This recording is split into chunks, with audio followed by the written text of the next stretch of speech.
Hi, this is Sarah. And this is Rachel. And this is the Rippah Diaries, a podcast where we rip apart episode by episode the Vampire Diaries, but not today. Today we'll be doing a season 3 recap. Yeah, season by season. Yes. Ripping it apart. Yes. Yeah. That too.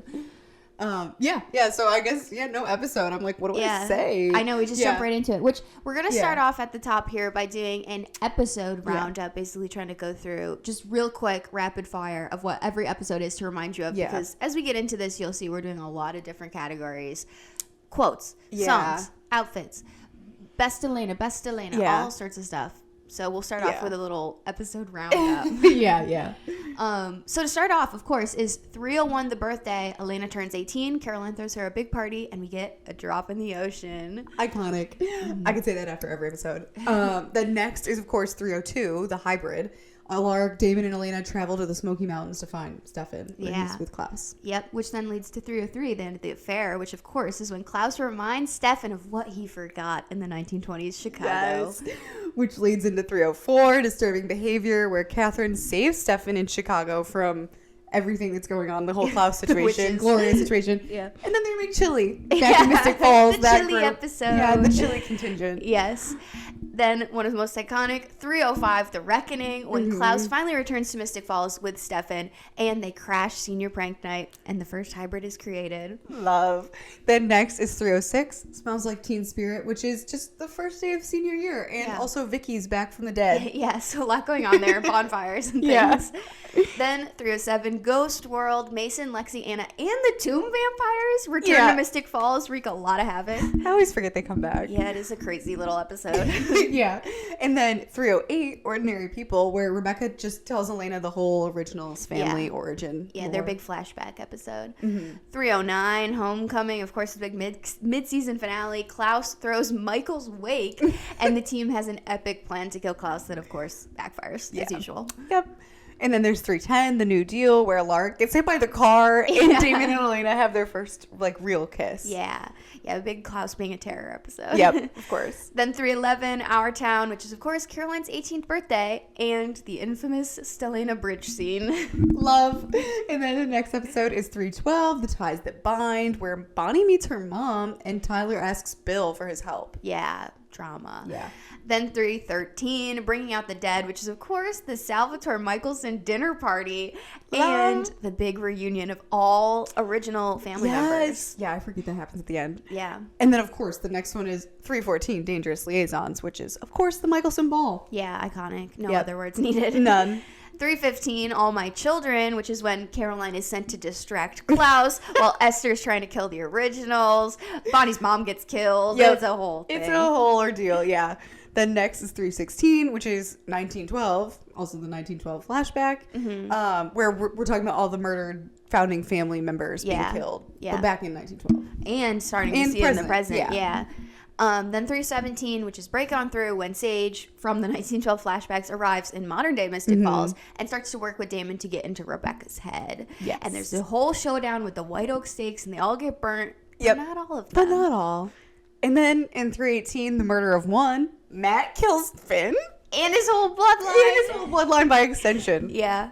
Yeah, Crazy they put those episode. stakes to use immediately. Yeah. Yep. Then, speaking of crazy episode, 319, Heart of Darkness, Damon, Elena, the motel. I don't need to say more. But also Rose. Say more. Rose, Yeah. Ghosts, Jeremy. It's great. So much love. Then, of course, 320, Do Not Go Gentle, the 20s Decade Dance. Mm-hmm. Yeah, a classic one. And Alaric.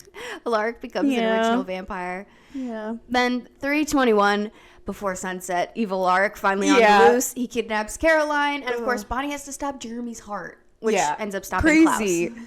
Yeah, and then, of course, 322, The Departed, the finale. Yeah. Flashbacks to the day Elena and Jeremy's parents died, and then everything else that happens in the present. Can't even summarize. Yeah, you almost, already know. You already know, and almost all of it will come up in this episode. Oh, for sure, for sure. Stick along. We will go through most of those other things. Yeah. But starting off with a little character sort of recap roundup next. We got to start, of course, with the main girl, Elena. We're going to go through this time by the highlights and the lowlights for the season for each character, rather than like one cohesive recap, because it's a long season. A lot happens for a lot of So these much people. happens. They're in such wildly different places. Yeah, Elena, how could you even say everything in between is crazy. Yeah. I would say her highlight is she turned 18. That's good. High. She's an adult, I suppose. Her low light was definitely dying. Yeah. So, pretty clear highlight, low light for Elena. Turned 18 and then died. Yeah, that's pretty apt. Next we have Damon. For Damon, I guess we'll start on a high. I feel like the motel scene is probably a high for him. Oh, that's his high for sure. It's his high for sure. And then his low, it's obviously the threesome with Rebecca and Sage. Yeah, I would pick that as his low. That's his low to me. I don't know if he felt that way. Not 304 when he snaps a lark's neck, or he kills a lark so many times. 314 when he throws coal over the banister and everyone's like... No. He has a few lows. He has many lows. And of course the other Salvatore had a lot of lows here too. Stefan. The only high I could come up with was that he read all of Moby Dick in one day. I don't know. That's an accomplishment, I guess. That's a huge accomplishment. Yeah, he did something. I feel like not even possible, but... Yeah, I feel like not. Maybe, But he did it. But of course, lowlights... Where do we begin? Where to end? He turned off his humanity. He became a Ripper. He took constant L's from Klaus. He almost drove Elena off of Hickory Bridge. He let Elena die to save Matt instead. Like, that's the biggest one. That to me is the lows are the lows are lowing for Stefan, unfortunately. Yeah, that's so true. The next character, I had almost like the opposite problem. The next one I have is Tyler, which he kind of has the opposite problem of Stefan because so much of his arc is about becoming a hybrid and how he's just riding that high. Yeah, he's got a lot of the highs. whole rest of the season. Mm-hmm. So for him, I said his high is probably either breaking the sire bond and like ultimately desiccating Klaus and being part of that, or rescuing Caroline from Bill with Liz. Oh, yeah. I feel like that was like a really nice moment. He had a lot of highs and a really well-rounded story of, especially with Klaus. Yeah, no, he definitely did. He came a long way. He had setbacks. He came. He was all over the place, but ultimately good. And then for him, for his low, other than being like constantly owned by Klaus, like it happened so many times. It's not even a low. Yeah. I think nearly getting Jeremy killed because of the sire bond. Oh yeah, that was a big low. I feel like that's a pretty big low. Yeah, I forgot about that. Because it's before he was really fully aware of the sire bond and how deep it really ran. Yeah, he was in denial. Yeah, exactly. So that it was like an awakening because it was a low. For sure. It was a real low. It was definitely a low. A low that forced him to be like, I need to leave town. Go. I gotta leave town. Yeah. Yeah. But of course, Tyler leads right into Caroline. Caroline, I feel like, had a lot of highs and a lot of lows. She was well balanced. She, of course, got together officially with Tyler, which was a high for her. And of course, she had Klaus giving her a free princess dress, jewels, a drawing. I was like, she had some good highs. She did have some good highs. Also, just riding the high of senior year for her. That's I feel true. like was a high. Yeah, it definitely was. She did some good stuff. And then, of course, lowlights, unfortunately. Tortured by her dad. Her boyfriend left town. Then her dad died. Then Tyler came back to town, and then they both had to leave town because they were outed to the council. There was a lot going on there. Then she thought he died. Oh my god. She thought Tyler died too. She still thinks Tyler's dead is where we're at in the story. That's so crazy. Yeah, lots of highs, lots of lows for Caroline. Yeah. The next character, I have Bonnie.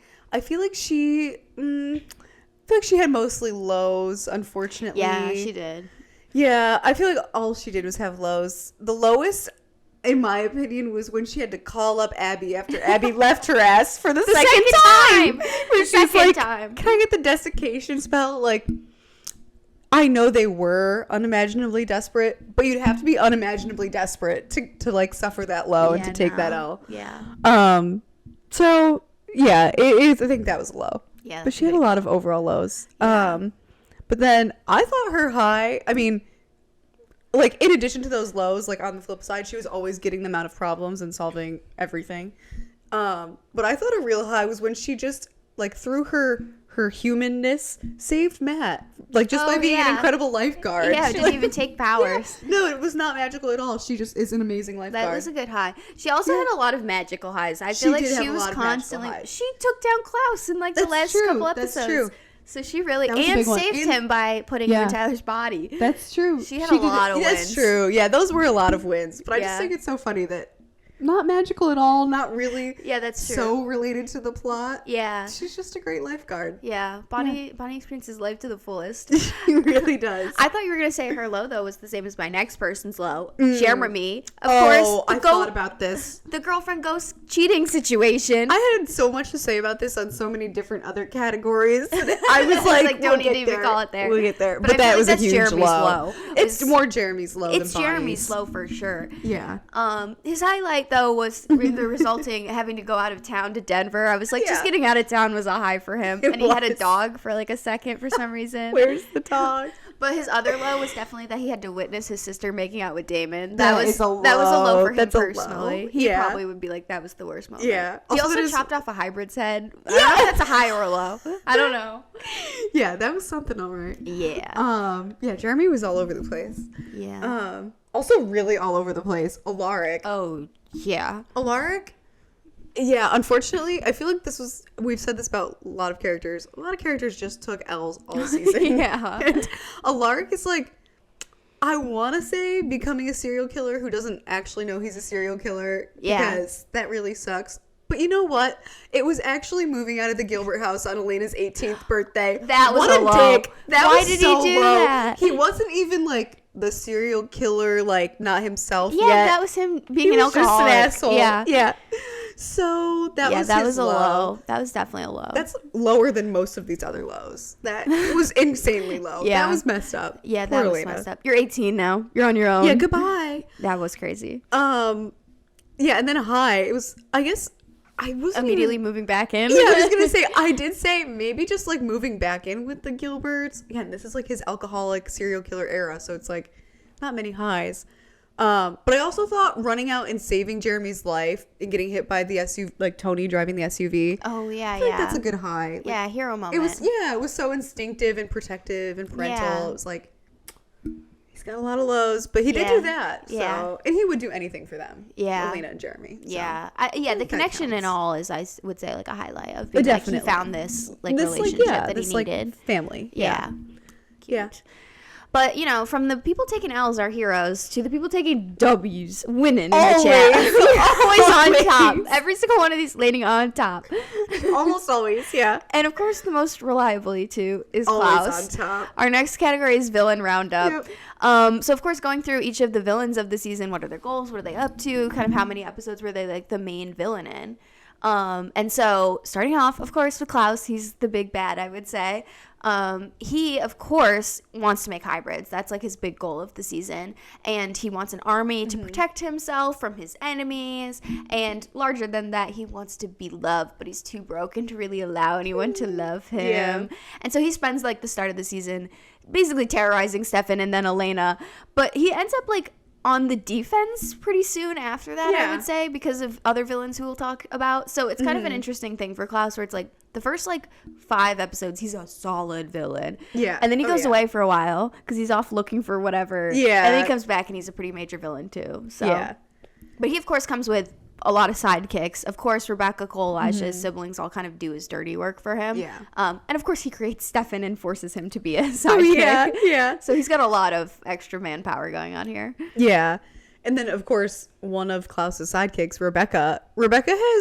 She's so hard to summarize because basically every time she is like a villain, she's a villain for a different reason. That's true. Obviously, she, like, when she's first like brought back to life by Klaus, like undaggered, she's just kind of a villain in the way that she's Klaus's sidekick. And also, like at the Reckoning. She's very, exactly. She's Klaus's sidekick, which is also a little bit of like jealousy over Elena and Stefan's relationship. Oh, yeah. So that's that. But then after that, she like just tries to fit in. So her villain era is partially just that she's like going the mean girl route to fit in. Yeah. And then Elena literally stabs her in the back. Yeah. So she becomes a villain, like, and kind of terrorizes. Yeah, justifiably. And terrorizes Elena after that, and kind of everyone else a little bit. Yeah. But she kidnaps Elena. Yeah, she kidnaps Elena eventually. So yeah, that's kind of justified. But then she's also a villain when she tortures Damon. But that is also justified. Yeah, because he was messed up for that. Damon got in her head, so she took him and tortured him. And then she does also kill Elena in the finale, but Elena stabbed her in the back. So I don't know. Hard to say. Ways out, that was I guess. also, in Rebecca's defense, season 2 callback, it was a matter of kill or be killed. It was a matter of kill or be killed. It really was. Like, yeah, she had it was no like, choice but to sorry, kill Elena, but I need Alaric out of the picture. Also, she thought Klaus was dead. It was like, it needed to happen at that point. It needed to happen. Yeah. Yeah. Truly, it was kill or be killed. Yeah. So, I think she's weirdly, like, the most justified villain and also the villain with the most motives. Yeah, that's true. Yeah. I would say the next one, too, is Stefan, who's also one of Klaus's little, like, sidekicks. Mm-hmm. Stefan, of course, the start of the season, is a villain just because he's Klaus's sidekick. You know, he's, like, killing people in Tennessee for him. And, of course, in 303, we see him as a flashback villain in the 20s. He was pretty vicious without his humanity. That's, like... Yeah. And to the point where Klaus learned tricks from Stefan. Yeah, that's true. That's saying something. Yeah, that's crazy. But then when he kind of, like, returns from that era, he's not, like, he's in a gray area for a while, but then he, like, bounces back into, like, a really major problem in, like, 310, 311, because he gets to a point where he's like, all I care about is vengeance on Klaus. Yeah. To the point where, of course, we all remember the infamous bridge scene with Elena, that he's willing to risk her life in order to stop Klaus. I would say that's a pretty villainous antagonist moment for him, where and that is, of course, the major reality check. He's no longer a villain after that point. Yeah, no, not at all. But he has a lot of these, like, ups and downs where, like Rebecca, I think it's a little justified in being like, is kill or be killed with the Klaus stuff. Yeah. Not in the 20s. No, not in the 20s. Not Elena, at all. I would say it's too far, but you see his motive. We talked a lot about it in the episode. I get it. So he's got a lot going on. Yeah, effective is what I would say. So yeah, and then the next one, not really at all effective, actually. Yeah, actually not justified at all. Yeah, good segue. Next we have Michael, the original dad. Yeah, original papa. Original papa. The sole motive of Michael is just to kill Klaus, which is funny because I feel like in the end of the season, Esther is kind of like, when she's telling Alaric about making him the original hunter, she kind of says that's what she was doing with Michael too. But Michael only ever wants to kill Klaus. Yeah, he didn't care about anyone else. Ignores opportunities to kill the rest of them. Yeah, Rebecca, Elijah, all of them at certain points. Yeah, it's only Klaus. And it's only because he's his bastard son. Yeah, exactly. So not justified, not effective, because he's like around for 2 episodes. Yeah. 308 and 309. He gets knocked out immediately. Yeah, exactly. Catherine and Jeremy revive him, random duo. And they like bring him to Mystic Falls. He links up with the Salvatores, the core 4. Yeah. Stefan, Damon, Elena, and Rebecca. Yeah. My core 4. To get that done. And then, obviously everyone remembers Homecoming, how that went down. Yeah, not well for Michael. Yeah, not good for Michael. Klaus completely turns it around on him and kills him. So yeah. But of course, the more effective original parent as a villain is original mama, Esther. Original mama came in with a punch. She hints at a villain before she even shows up. Of course, in like 306, she sends her sidekicks. She has Vicky doing her dirty work for her, and she's pulling strings from the other side, sending people to kill Elena, set her car on fire, like all these. And 307, she releases the tomb vampires, and like she's all the ghosts. She's pulling stuff that, of course, obviously backfires, and so by 319 she has to just come back to life and just do it in the flesh. She's like, I guess I have to do it one-on-one. She's like, I'm handling this myself. That really is what she took on this. And so of course in 320 she created the one villain she could trust, the ultimate weapon for the ultimate hunter. In 320 for her next like little sidekick is Alaric. Alaric, obviously mentioned in his like villain category, or in his little recap category, that he was a serial killer. He didn't know it. He's like Dark Alaric, but he also doesn't know for that, like, for a while. And we also find out he's been being activated by Esther like every time he dies. So this is like increasing over the whole season. And like at first he's just the serial killer killing council members, but that devolves into actually attempting to kill Meredith. And then at that point they like, Elena, Bonnie, all of them intervene, and Bonnie gets him the magical herbs, which works for like a hot minute, but then they have to kill him again to get the stake that he hid. And it just all goes downhill from there. He's basically fully Dark Alaric. Because that's also when they go get to retrieve the stake, Rebecca / Esther, who's in Rebecca's body, teams up with Alaric, and then she just turns him into the ultimate weapon. Alaric, or ultimate hunter for the ultimate weapon. So He goes on a pretty good villain path. Yeah. He's an original killing the originals. Yeah. So with that's like all of our villains. There's definitely some minor antagonists. Like you could throw Bill Forbes in there, torturing Caroline. Yeah. Carol Lockwood honestly has some villain She moments. has some villainous moments. But those are They all definitely do. like the major villains. Yeah. I think so. So with that, we get to pick our first favorite of the episode. Favorite villain. Who was our favorite villain for the season? I knew in season 2 who's going to be my favorite. Yeah. I knew immediately who I was going to pick. Did you know, or did you have to kind of think about it? I did not know, and I really thought about it a lot, and I'm still like... You're still on the fence? Yeah, I'm still on the fence. I love all of them. They're all so wildly different villains. Who did you do for 1 and 2? Okay, well, I was doing the thing where I was like, I kept putting them that's off. why I'm wondering. So in the first season, who did I even say? I can't remember. Because I remember I didn't do Catherine. Yeah, you did her in season 2. I did Catherine in season 2. But now I'm like, who was the villain of season 1? Who was my favorite? I don't know. Isabel? I think? Yeah, Isabel. Maybe. Yeah. But yeah, you saved Catherine for season 2. So and then I'm curious Catherine for who's going season to 2. 3. I'm going wild card with this one, Ooh. ladies. I'm doing Stefan. Ooh.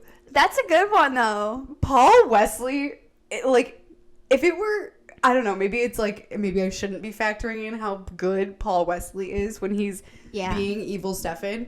But I'm like, he's just so unhinged, and it's so wildly different than, like, hero Stefan. Because, like, Alaric, the whole season, like we talked about, he's, like, you know, he's an alcoholic. He doesn't really have, any highs this season. Yeah. Also, Alaric is never, like, the hero. He has some heroic moments. That's true. Like where he intervenes in like Tyler and Jeremy's fist fight, stuff like that. Like he has heroic moments.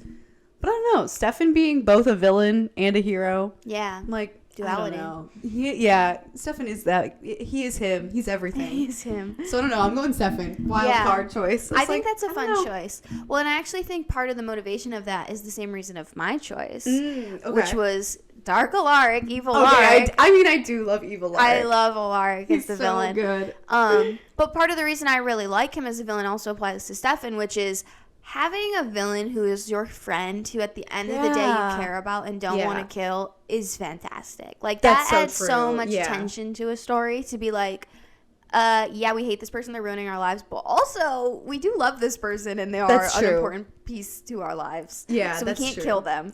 That's so true. And we never get that degree with Stefan. Like they're never like, they're never gonna kill Stefan. No. Yeah, no, it's just like, he's really annoying. Like, let him work it out for now. Yeah.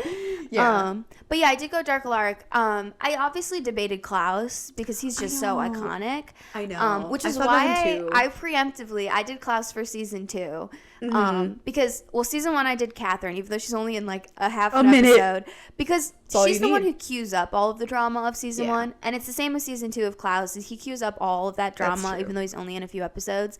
And I kind of felt like it was the same thing with season 3, where Alaric's only again in like a few episodes at the end there as a villain. But there is a really big cue and like teeing up. We talked about it in a lot of episodes this season about how like really early on you can start to see these hints of it happening. Yeah, like they're as early as like, I don't even know, the first few episodes they're starting to talk about how he's like kind of losing time and like they're hinting at these things he's happening. Like not as friendly with Damon, stuff like that. Exactly. Yeah, that's true. So I was like, I felt like that worked in the same way, where there was a lot of this teeing up of him becoming the villain to then become this ultimate weapon and the ultimate hunter. And I also think, similar to Paul, Matt Davis made a great villain. He does kill it. He kills it. He is a great villain. He's so great at the smirking, at the line delivery. He's so on it. And like, I love the music they use for him, the score, the Gods of Macho. Yeah. Like that's so true. He's a great villain. I like a lot of his villain moments. And I do think like versus Stefan at least, he escalates to a point of no return that is so like they end up having to kill him. So I really liked Alaric's villain arc this season. That was my favorite. Yeah, he's great. I mean, it's so hard to pick a favorite. It's hard to choose. Like, this is the best season, I would say, for villains. Oh, I think so. Yeah. Yeah, it's fantastic. Because I would make an argument for Esther, too, as a pretty solid villain. Oh, I know. I also thought about Esther, and I was like, I mean... she creates Alaric, who definitely I would put over Esther, but yeah, even Esther's great. Yeah. So many good villains. Good villains. Who can choose? Yeah. But I don't know. I just love Stefan. He's so crazy. Stefan is a good one. Yeah, I do love. Yeah, he's crazy. So crazy. Also, I just love his banter with like Klaus. All the times he like throws it back at him. I'm like, Yeah. no, not many people Sassy are willing to Stefan. do that. And I'm Yeah. like, I love 'Cause it. he has nothing to lose. He has thinks. nothing to lose. Yeah. Yeah. So, yeah. Yeah. Favorite villain. Alar, good Stefan. Nice. Yeah. I love them all though. Yeah. But anyway, also the villains kind of goes with that. The side characters. A lot Yeah. of side characters. Not like season 2. Yeah, season 2 was the But season 2 was the season of the side characters. Yeah. Season 3 is the season of the villains. Yeah. But we yeah. still have side characters. Yeah. Some of which were in season 2. Yeah, of course. Yeah. Starting off right at the top, Andy Starr, who was a big side character in season 2, and we basically forgot was in season 3 because Yeah. she's in 301. Rest in peace to a queen. She rip. gets literally one whole episode, and she tries Yeah. her best with Damon, and then she ends up getting murdered by Stefan just to warn Damon to stop looking for him. Like, she Yeah. was better than this. So, R.I.P. to Andy. Yeah. And then Anna, of course. Oh, yeah. Anna is here as a ghost, so she only ever interacts with Jeremy because Jeremy is the only one who can see her because Yeah. obviously of his whole like death plot Yeah. back in like season 2. So Jeremy can see Anna like this whole time, and they're like cheating on Yeah. Bonnie together. And then eventually the veil drops between the other side and here, and Elena catches them. But then Anna finds peace, and we don't blame her because she was lonely the whole time, and it's Yeah. Jeremy's fault. He was Yeah. being bad, and I mean Anna too a little bit, but she was Yeah. justified. She was a Yeah. ghost and lonely. Yeah. But then she reunites with Pearl, who we see for a hot minute when they both find peace. Yeah, I love that sequence in Me too. 307. It's so beautiful. Yeah, I know. The song and the lights. I know the lights. Yeah. Lights. It's so beautiful. Also, we talked about them so much in season 2, so I won't go too crazy. Yeah. But Season 1. yeah, They season died in 1. season 1. Oh my Yeah. god, yeah, season 1. Wow. But yeah, I don't know. I felt like this was a good closure moment for both of them. And even though Anna does have the whole cheating plot, I'm like, I don't know, something about them Yeah. getting reunited and in this beautiful kind of cinematic moment. Because I think we works. said it in season 1 where it was like we really liked them and wish we got a little bit more. Same with Rose. Yeah. And getting those two characters in season 3 to get just kind of like a bow on it, I think is really appropriate. Yeah. Agreed. Can't say the same for the next character who only is in season 3, and Yeah. thank God for it. Bill Forbes. Yeah. Bill Forbes is in like 5 episodes this season. We're of course introduced to the worst parent ever in 302 when he tortures Caroline, literally aka conversion therapy. It's insane. It's so It's so bad. I forgot they had that horrible choice of doing like the canonically gay character do conversion therapy to someone. Yeah, that was a crazy sequence. So he's only around for that's so 2010s it's to me. 2010s. It really is. You could only get away with that in 2010. Yep. But yeah, so he's doing that for the first few episodes of season 3 before he, of course, is kicked out of town for torturing Caroline. Leave. But he returns in 312 to try to help Tyler like figure out how to break the sire bond with Klaus, which is like a make good. He kind of does the best he can at the end there, which of course ends up resulting in his death. And that's all we get of Bill Forbes is pretty much the worst guy ever. Yeah, pretty much. Not the worst guy ever. Actually a good one. I really like Meredith. Meredith's the next one. Meredith obviously meets Alaric pretty early on, and they kind of, are interested in each other and eventually start basically dating. And Meredith is obviously like a founding family member, Meredith Fell, and she's on the council or part of it. I don't know. The council's weird, but she's a part of it somehow and knows about vampires. So she like bloodjacks Damon and takes his blood to use on her patients. And she has that whole plot, and she also is the one who figures out Alaric is the serial killer. Smarty, But yeah, and then she's using the blood to save all the patients, which obviously comes back around in the finale in a huge way. Yeah, that plays a big part. But yeah, that's Meredith. We love her. She doesn't get a ton, but I always like when she's there. Yeah, I do like Meredith. We get her a little bit in season 4, so we yeah, that's true. She does come back a little bit.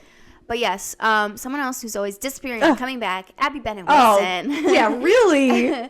Yeah, she's in a few episodes, introduced in 312. Yeah. She's, of course, found by Bonnie and Elena, who need her help in trying to take down Klaus. This, of course, results in, like, a whole situation with the witches and everything, and Abby gets turned into a vampire, and then she, again, chooses to abandon Bonnie all over. Like, it's just, it's a constant with her. We will always take an opportunity to hate on Abby, because she's the worst. But she does pop in one more time in 321 to finally tell Bonnie how to take down Klaus, how to do like a desiccation spell on him like she did on Michael, which of course means stopping a human heart, which is crazy. Yep. Wild. But yes, she does end up being useful for that, if nothing else. Yeah, and then of course with Abby comes Jamie, her kind of like pseudo adoptive son weird situation. Yeah. Abby had a thing with Jamie's father, and then I don't know, weird situation. But yeah, we don't get like a ton on Jamie. He's obviously thrown into the supernatural world of it all, doesn't really want to be, kind of hard to adjust. And then he kind of has a thing with Bonnie, even though they're like a weird, sibling like dynamic. Borderline sibling relationship. And he goes with her to the dance, which, but you know what? He dressed up, and I was like, I respect that. So we like Jamie. We like putting in effort. Yeah. And then he kind of comforts Bonnie, and that is literally all we ever see of him ever again. Yeah. He gets nothing. I'm like, I don't even know what to say here. He seems no personality, fine. No story. We know nothing. He seems fine, but. Yeah.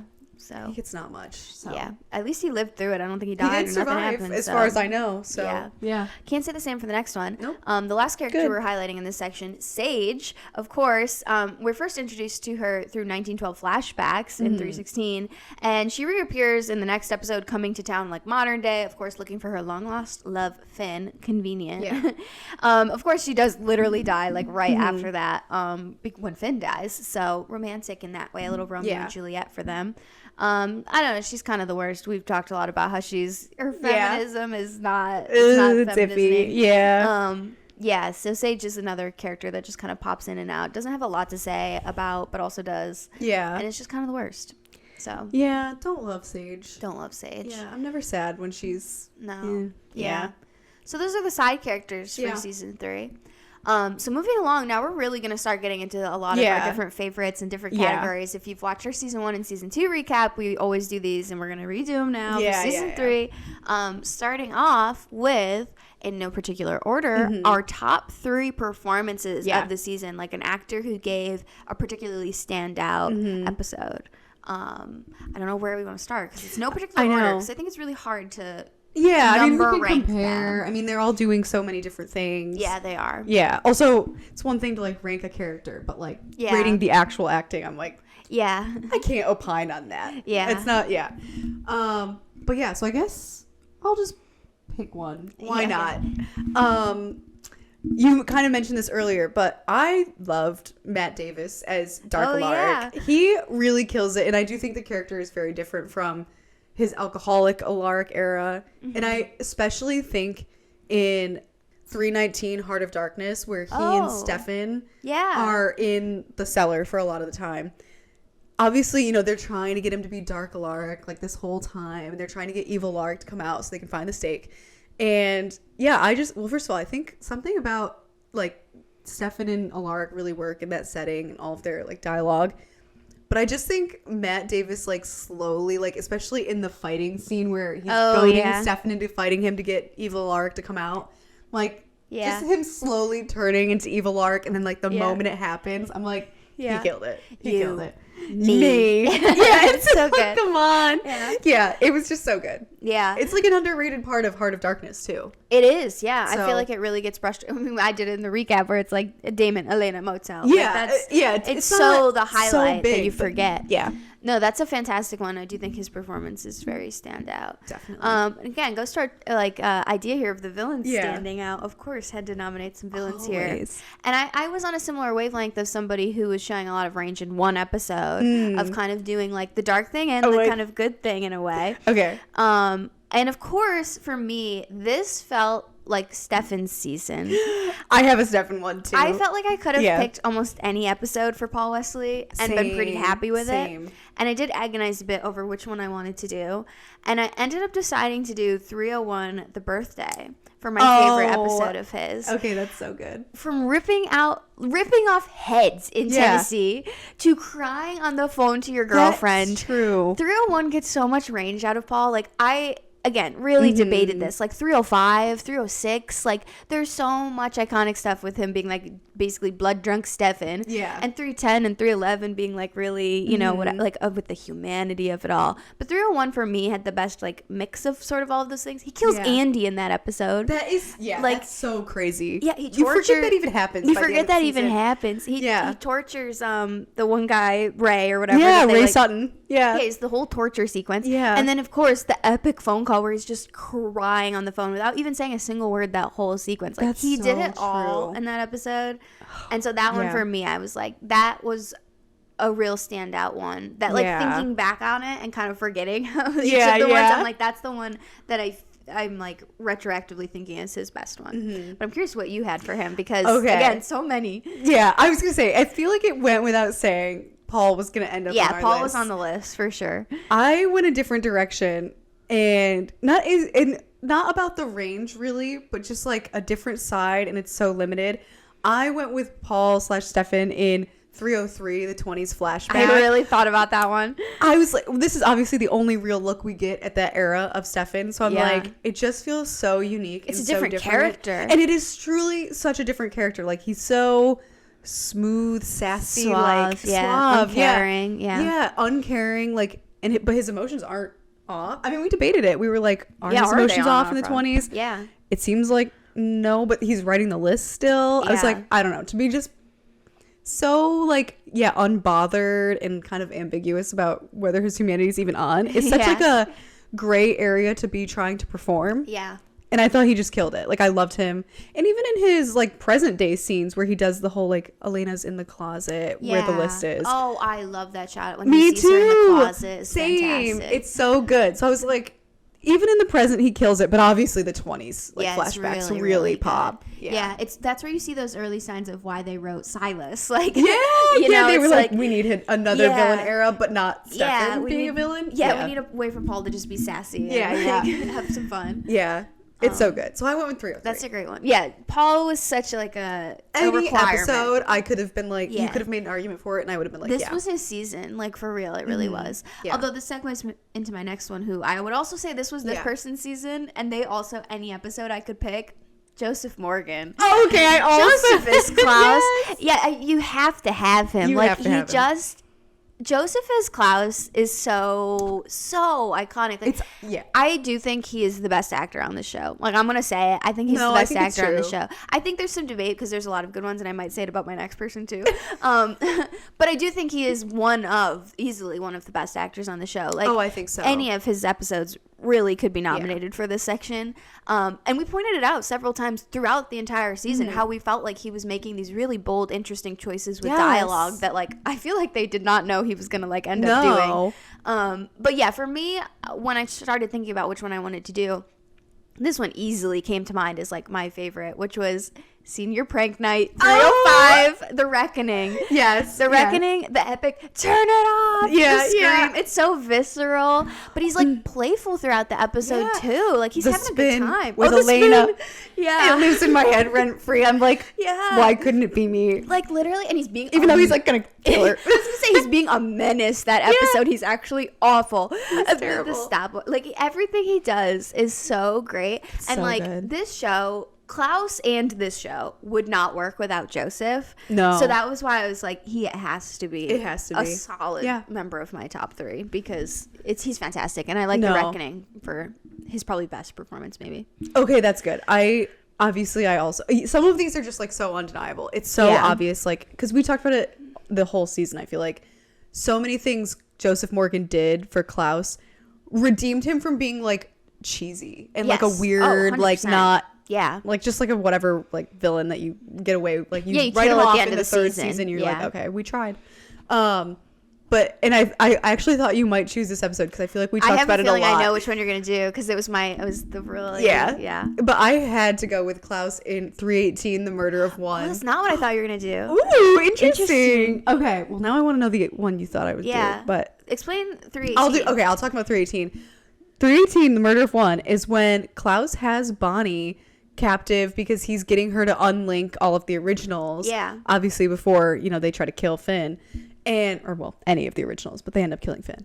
And he is just making so many like choices with his facial expressions and like just the way he's interacting with Bonnie, and he has so much good dialogue, even though it's just like, I don't know, he's just being a menace. I don't know.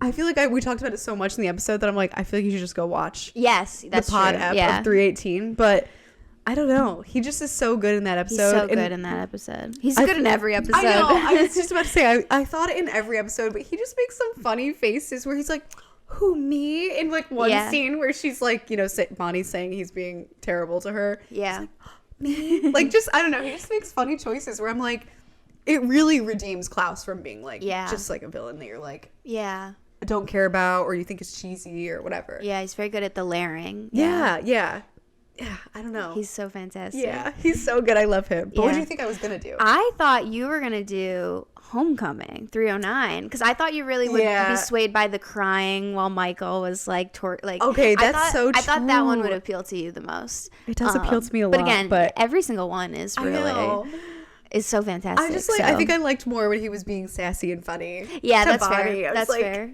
Yeah, that's why I did the Reckoning because I was like, there's kind of that sassy funniness in that episode while also like the scariness. Yeah. So it's like I liked the balance. Yeah. Oh, and also I almost forgot, but yeah, at the end of the murder of one, like Stefan brings over all the steaks. Oh yeah. He dated Klaus compels Damon to obviously Damon's been like, you know, bloodletted, and he compels Damon to tell him how many steaks there are in total. He's like, so there are 11, not 8 then. I'm not doing it justice because I'm laughing through the whole thing, but I'm like, every interaction. Yeah, the sass he gives in that whole sequence where he's just like, the betrayal is never ending. Like, he's like, Stefan, we had something. Yeah, it's so funny. But yeah, I'm not doing that quote justice at all because I laughed through the whole thing. But it was just so funny. Just go watch the actual episode and then the pod episode of 318. Yeah, it's a great one. So good. Yeah, I love him. But who's your final top performance? Yeah, so my final, I agonized over. Again, I was so positive about Klaus and Stefan, and the third one, I was like, Damon in 322, Jeremy in 321 or 22. Yeah. I really was agonizing, and I ended up falling on the person that I think pretty much always gets nominated by one of us every season, because again, like I said with Joseph, one of the best actors in the series. For sure. And that's Nina. Yeah. You know, like Nina is so undeniable. And I almost didn't do her because of the fact that there's not like a clear cut Catherine Elena episode in this season that felt like it had that duality like it did in 1 and 2.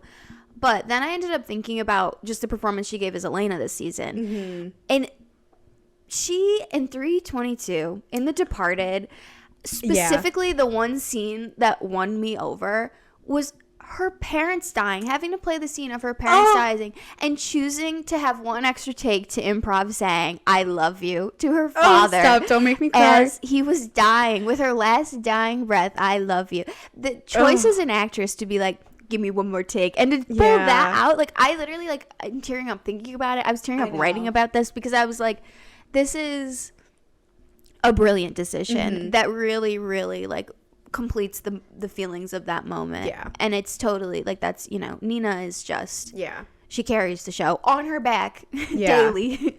No, I know. I really agonized. I was like, I do feel like I have to give Dark Alaric his flowers. Yeah, that's a good one. I was like, because I agree. I was like, Joseph and Paul, I was like, obvious. And then I was like, Matt Davis, I mean, he does really kill it. I do like Matt. I'm glad you said someone other than I know. That was the other reason I didn't go with Nina. I was like, we do always give her flowers. I was like, there's a chance you have something. But I will shout out Homecoming. I was like, the whole I mean, anytime she's Catherine, I'm automatically in.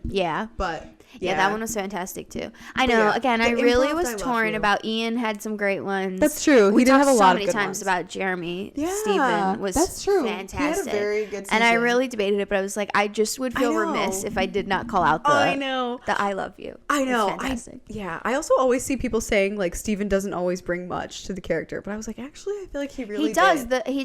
The writing of the character is he's a bit out of the loop, you know, like he's just kind of doing something different. It's also a teenage boy. I'm like, inherently they don't give it much. But, but anyway, so many good people to choose from and so many options. But I think those are some good ones. Yeah, those are some good ones. Yeah. So, best actors now. Yeah, now best episodes. If you've watched the previous recaps that we've done, you know we usually do like our favorite 3-episode run. Yeah, back to back. Yeah, but we talked about it and we agreed it would probably just be the last 3 episodes. Yeah, if we did it's too hard with this season. It's too hard. The last 3 feel very obvious. Yeah. So They are. Yeah. So but there's so many good episodes. Yeah, that's true. And spread out throughout the season. Definitely spread out. Yeah. So we just ended up doing favorite episodes. Just top three episodes, not in a row. Just any episodes that stand out. Yeah, not an episode run. So I'm almost want to cheat here and just jump to number one. Because I feel like it's obvious, unless you deviated. I did. I don't think I did. Okay. I'm assuming not. Yeah, because I feel like the obvious, and we said it in the episode, the obvious number one best episode of Vampire Diaries is The Departed. The Departed. 322 is the easiest. The that finale, was my number one. that is inarguably the best episode. The flashbacks, the emotions, the deaths, the music, the vibes. It's Nina, the perfect episode. the Nina, the I love you moment. The flashbacks under with the Damon. Water, all of it. Yeah. Even Aunt Jenna. Oh, yeah. All of it. It's the perfect episode. So just jump to number one there. Yeah. It's so unavoidable. Might as well get it out of the way and be like, that is the best episode. No, it is. Yeah, it's so undeniable. But 2 and 3, like for our placements, I think pretty debatable. It's really debatable. There is a lot of episodes to choose from, and I will say my number 2, I felt very clear immediately what I wanted to do, but number 3, I agonized over. There's a lot of choices. Yeah. Yeah, I felt... I actually came to my number 3 really quickly, but flip-flopping back between, I think, what 2 and 3 were. Oh, interesting. Yeah, because there were some other ones that I was like, I feel like maybe you would expect me to say, and I probably would have said, like, you know, a few tens of rewatches ago. Yeah, yes. That's how I feel too. Yeah, but I'm like, actually, like, doing the podcast and, you know, thinking about these episodes in a different light, I feel like has changed so many things for me that I'm like, yeah, it was easier in a way to be like, actually, here are my top 3. Yeah. Even though the one was the obvious. Yeah. And yeah, they're not, I don't know, we might not even have any overlap. I feel like they're pretty different. I'm curious then. Well, so my third spot, I have always thought it was a fantastic episode, but I agree. I kind of deviated from what I thought I was going to do. I ended up going with 303, End of the Affair. Ooh, which is, of course, the 1920s flashback episode. It's just so good. I love a flashback episode in TVD. They're always great, and I would say this episode, other than The Departed, is like the best flashback episode. The 20s is so memorable. I love the 20s. Just generally, the style, the glamour, the aesthetic, the vibes. Like, everything about it is so perfect as an episode. All the Klaus content we get. All the Klaus Steffen content specifically. The intro to Rebecca. Like, it's one of those episodes that when I'm rewatching, I'm excited. I'm like, finally. I love this We're one. in season 3. And again, there's so many that are like that. There's 3 I'm not including on this list that are easily like could go in this spot. But I did end up being swayed of like, that one lives so rent-free in my brain. Yeah. Like we were on our student council and we made school dances 20s themed because of this episode. Yeah, that's so like, true. Yeah, that's it true. really changed our brain chemistry in a very critical way. It really did. Sarah hosts a New Year's Eve party every year, and we're like, should we make it 20s every themed? year? We're like 20s. Anything. I'm like, I'll be 20s. Yeah, that's a good one. I do love that episode. I also meant to say this, and I think I did say it in that episode when we recorded it, but 303 was Paul's favorite episode to shoot of the whole series. That makes sense. Yeah, so I'm like, the fact that he's having so much fun with it, I think they all had a ton of fun with it. Yeah. Like, it's just such a good episode. It is a great one. Yeah. My third, which I'm like, it could have made your list. I know you love this episode. Number 2. Yeah. I went with 305, The Reckoning. That's is my that number 2. Of course it is. Okay. Yeah. I feel like since it's higher on your list, I should let you talk about it. No, you talk about it first. I hear what you think. Well, I mean, The Reckoning, I feel like just the visual of the clock counting down. Oh, yeah, it's fantastic. It's just so iconic to me. And yeah, there are just so many little moments, like the spinning of Elena into the gym. Yeah. Also, just the gym in general, like they have the cups and stuff laid out because they're doing the prank night. Also, the way it starts, like everything about it. But I think something that I thought about this time rewatching more than other times is like the Matt scenes where he's in the water and just like the pool being the so visuals blue. Of that. Yeah. I don't know. It was just such a strong episode all around, and I feel like, as a rewatcher, it's hard to like really have like as much as we've rewatched anyway. Yeah. It's hard to have an episode where every second you're like sat. Yeah. But honestly, in that episode, even the Matt stuff, I'm like, I'm sat. Mostly because it's insane. It's insane. But every single second is utilized. Yeah. Yeah. And like even Bonnie saving him. I'm like, I just love everything about that episode. Yeah, I do too. It had to be my number 2. I think that is easily one of the top 5 best episodes of Vampire Diaries. I think so in too. total. I think it could be. At least a 10. Yeah, it's at least in the top 10.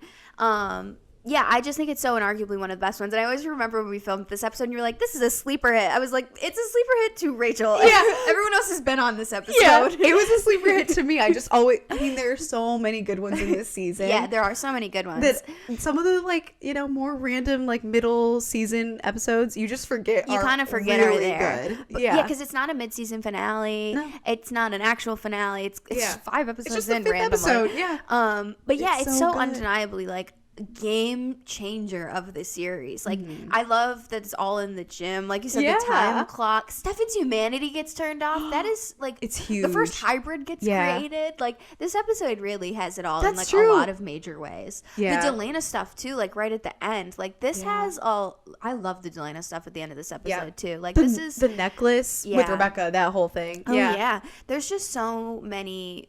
There's so many pieces to this one that it had to be my number 2. I love this episode so much. Yeah. I would watch it right now. I would immediately put it on. Yeah. And you know what? That's also how I feel about my number 2. Okay, good. I feel like this, if you didn't know this was coming. I know. I know what it is. You know what it is. Yeah. You want to guess? Heart of Darkness. No. What is it? No. So that was Homecoming. the one I was like, yes. Yeah.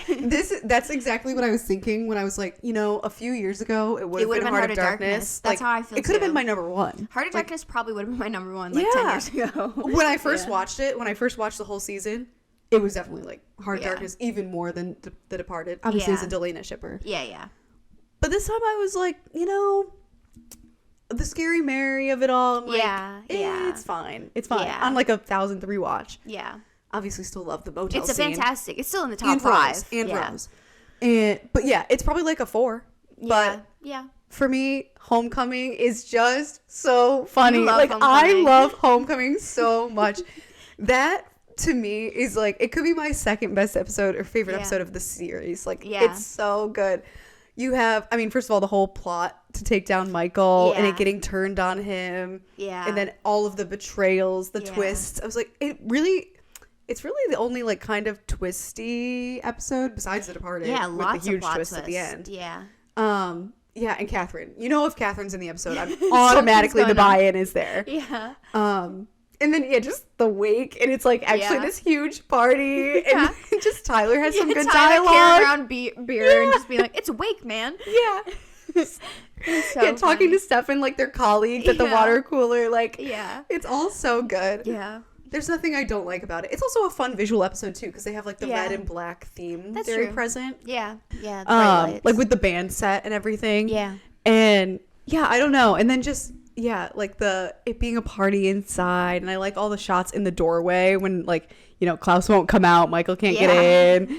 It's just so good. I don't know. I love that episode. Yeah. That's what I thought you were going to do is Klaus's best episode. Yeah. See, I tried to spread stuff around too. Fair. And this was so like decisively in my top episodes that I was like, this one. You always talk about this episode. I can watch this right now, and I might. Yeah. After this. Yeah, this one's a great one. It was definitely like when I was debating, I was like Departed, Reckoning, End of the Affair, Heart of Darkness, Homecoming. Yeah. The other one we didn't mention is Do Not Go Gentle. I really debated the 1920 stance. That was definitely in my contenders. I mean, it's like we said, if we did like a 3-episode run, it would be 2021, 22, obviously. Easily. Yeah. No, I it's also such a good visual. But I would go like with the 20s flashback over the 20s dance, I think. Agree, which was why I liked this format. Did, yeah. Which is funny because I did 303 and 305, so arguably my best arc could be 345. That's true. For Disturbing the Chili behavior. episode, Chili, yeah, we're making Chili. Yeah. It's fine. A good Catherine. Good fun Catherine that's a good episode, Catherine episode. Yeah. And Gloria, another witch. But anyway. From the highs of the season to the lows of the season, sort of. We were introduced in season 2. We were asked to talk about what we would do differently in the season, and so we're going to do that again. If we were in the writer's room, what would we do differently for season 3? Yeah. I would love to talk about like a different thing here, but I'm going to harp on the same thing I've said again and again, and I will keep saying have the same thing. The biggest thing I would have changed is having Stefan not just allow Elena to drown. Oh my God, that's not even, I feel so dumb. That's not what I said at all. That's so funny. I'm so curious what yours is going to be. Yours will be like Sage. No, Sage? but close. Okay. Go on. No, Okay. you talk first. So, yes, my biggest thing has to be the Stefan allowing. And maybe it's just the recency bias of us covering this like a couple weeks ago. Yeah, but I do think but for me, it's the glaring thing of the season. I think so too, because I will say the one thing that I came up with for this was you can kind of look past it on a rewatch. Like, you can. It's dumb, but you can. Yeah. But this, I'm like... It ruins Stefan's character. It affects season 4 heavily. Yeah. It definitely makes it hard for anyone who would have been on the fence or unbiased in the Delena thing to really stick with Stefan on this. Because And, we had a lot of people in our comments in this episode talking about it, about... how could they do that? They needed another reason. You have to have something. People were suggesting all sorts of things in our comments of like the seatbelt should have been like stock. There should have been some factor of something happening. They just needed another obstacle. Some reason we could understand why he would make that choice, because it borderline feels out of character to be like, I'm just gonna let her die. Yeah, she wants to die. Yeah, what? Like, it's very different than season 1 Stefan, who's like, you have barely lived, Delena. Like, you deserve to live. Yeah, it does. Yeah, so borderline feel out of character. Yeah. So that was my glaring. If I were in the writer's room, I really would have been like, guys, we need one more idea to make it so that he doesn't save her. Not just he chooses to let her die. Yeah, I know. I do in some ways like it because it does really hammer home that difference between Stefan and Damon. Yeah. But they hammer home that difference almost every episode, it feels like. They do. There's so many times where it comes up that like... And you can still make it about him choosing to respect her decisions without him being like, just leaving her there in the car. Like, let her die on the way up to the top. Yeah. I don't know. Yeah, at least have it be something that he's in some way prioritizing Matt because she asked. Yeah. I don't know. There's some other way to do that. Yeah. So that was my glaring, like, I just had to have changed it. Yeah. No, I think that's fair. Yeah, literally have like a piece of the guardrail go through the car. Like, I don't know. To make it really anything. Impossible. Yeah. Yeah. Okay, that's kind of... I feel dumb because that's such an obvious glaring one. But the one I went with, you all already know I'm going to say this. Abby! Yeah. I'm not going to say it, but you know what I'm thinking. That woman. that woman. Lady. That broad, I tell you what.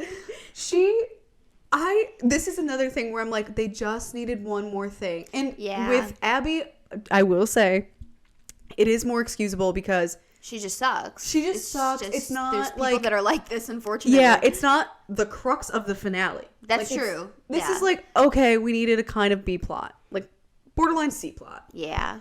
So I'm like, I will forgive it in a way, but I just think it's like... unfortunate. It's so unfortunate. It feels... It like also just goes to the never beating the allegations thing where it's like, why does Bonnie get the short end of the stick literally every second? Like, my whole spiel on this is, which I talked about at length in every episode Abby was in, but to recap, in the recap, she like put down Michael, she lost her powers. Why couldn't we have just thrown in one little thing that was like, she had to fake her own death, and that's why she had to leave Bonnie behind. Like, she had to stay off the radar from... give her a reason from other vampire hunters or something. I don't know. Like, can't there be anything that's like... Yeah. She has to leave Bonnie for a reason other than that's... I don't know. She changed... Like, she wanted to be a change. New woman. Yeah, she wanted to change. You're a mother! Yeah. And then, I think... And this is... like, just like the final nail in the coffin, like really getting it where it hurts. Like, then they gave her another child. Yeah, that's basically the real like problem too. Yeah. I mean, we don't know exactly when Jamie comes into her life, but young enough before he learns to drive and all that stuff. So like, I don't know. I just feel like the writing there, you could tell it's like, we need something. It's not our priority. Yeah, it's not our priority is definitely what that feels like. It definitely is like, it'll work. Yeah. It's fine. We don't have to think too hard about it. Yeah. Yeah, because again, we talked about it in the episodes where it's like she knew Miranda was her best friend. Yeah, and like, what? There's so many factors they just introduced that clearly they weren't really thinking through the implications of that character. Exactly. Because even Bonnie points out, she's like, she leaves her best friend? Yeah. Which Bonnie would never do. It's like, would she literally just never have contact from anyone? Yeah, I don't know. It doesn't even seem like she talked to Grams. No. I don't know. I could do my whole monologue episode, special episode about Abby. You might have to tune into the next episode if you want to hear more about this. True. Because it will be coming up. It will come up. So I'll leave it at that. Yeah. But yeah. Oh God, I just hate that plot. Yeah, so she's usually a redo for me. Yeah. But from some bad to some good. Yeah. We're on the up now. On the up and up. Favorite duo, favorite pair, two people that you really like together, and we're allowing an honorable mention this time as well. Yes. Do we want to start with honorable mentions, or do we want to start with the winners? I felt like I had a clear winner, so I kind of want to start with my winner. I kind of want to start with winners too, because I'm like, you do the clear winner and you have fun with the honorable mention. Yeah, agreed. Yeah, okay. I was so clear on who my winner was. Like, it wasn't really much of a debate for me. I feel like we could have the same, but oh, interesting. Well, mine was Klaus and Stefan. Of course. It's so obvious. Okay, I'm glad we did this first. We already said they're so obviously both the best characters kind of in their own, too. Yes, both of them have such great arcs. They both fill such amazing roles in the show. And as a duo, that's amplified so intensely. Yeah. I was thinking about it a lot when thinking about them for this category. They have such good platonic chemistry. They're so canonically fun as a duo. That people ship them romantically. That's how you know. That's how good they are. That is how good I don't know. They have even when they're fighting, I'm like, their banter is amazing. Yeah. I can't get enough of this duo. I know, and I love that the literal season opening in 301 is the two of them in Tennessee together. It immediately sets the tone of this season. That's partially why it's so fantastic, teeing up this great season. And then the finding out they knew each other in the 20s. They were brothers to each other. Oh my god, the photo that they took in the 20s, yeah, the constant games that Klaus is playing with Stefan in the modern day about Elena, about Damon, Stefan stealing the coffins. Even when they're opposed, they're so great together in so many ways. It's the obvious best combo of season 3. I'm just thinking about when Stefan calls up Klaus. It's the reveal that he has the coffins, and he's basically saying, you know what's better than whatever revenge. And Klaus is like, no. So well, I love the other line in that phone call: "I will kill you and everyone you've ever met." And then he hangs up. I just love them. Even their lows, they're so high for me. So great. Yeah. And this is why, little spoiler, Stefan does pop into originals for a second, too, because it's just, they're so good together. Yeah, and they're so intrinsically connected. Yeah. In fact, I'm surprised they didn't bring him more into originals. Yeah. Only because he's so tied to Vampire Diaries. There's no taking him out.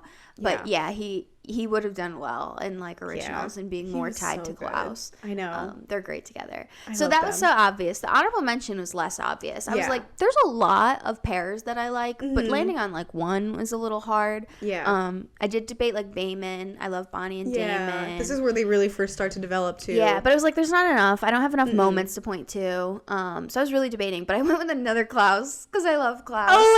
Okay. Klaus and Caroline, of course. Obviously had to do a little cheat code there with a romantic duo. Yep. Obvious reasons. I was gonna say I didn't even think about it like that. Yeah, they're just so good. Yeah, they're so good, and it's such a surprise. It really comes out of nowhere in 311, really and you're like, huh? Yeah. What?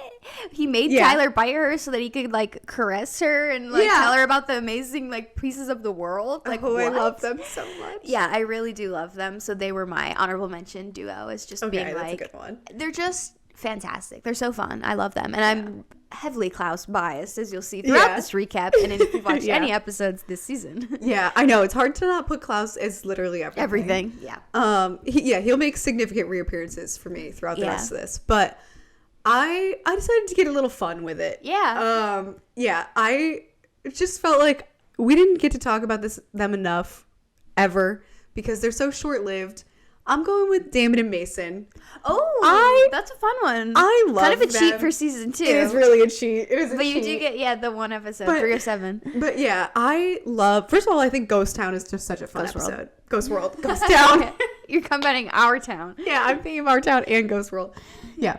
Ghost World, where all the ghosts are back in the town, for what it's worth. But I guess Ghost Town is a different thing. But anyway, in fact, it's not a ghost town because there's so many ghosts back. But anyway, I'm silly goofy tonight, as you can tell.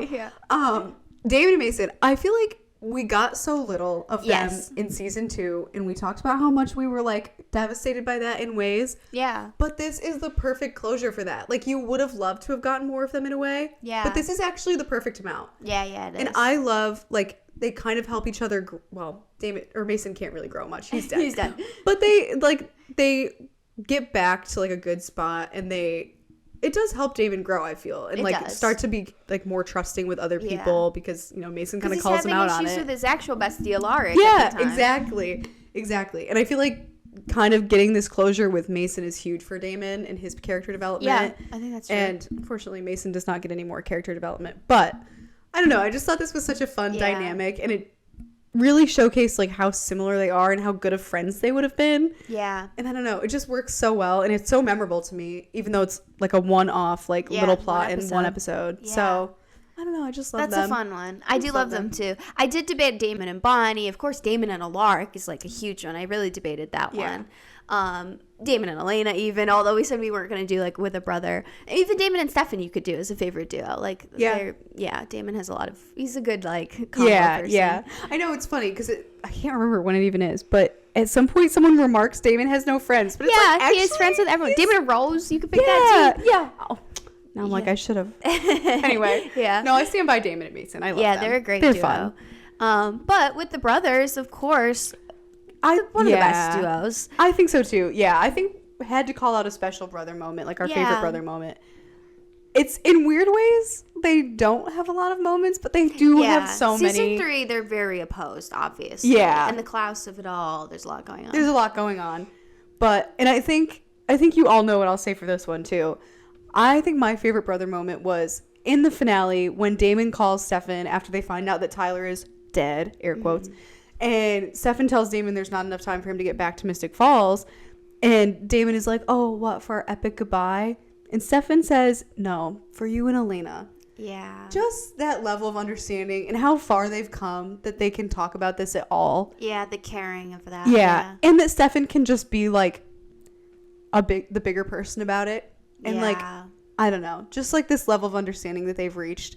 I just love them so much. I think they had so many solid moments, and this just represents all of it. Like, it felt to me like we've come to a place where they're really solid. Yeah, especially at this like last episode like that being really the cap on where they've come in the season.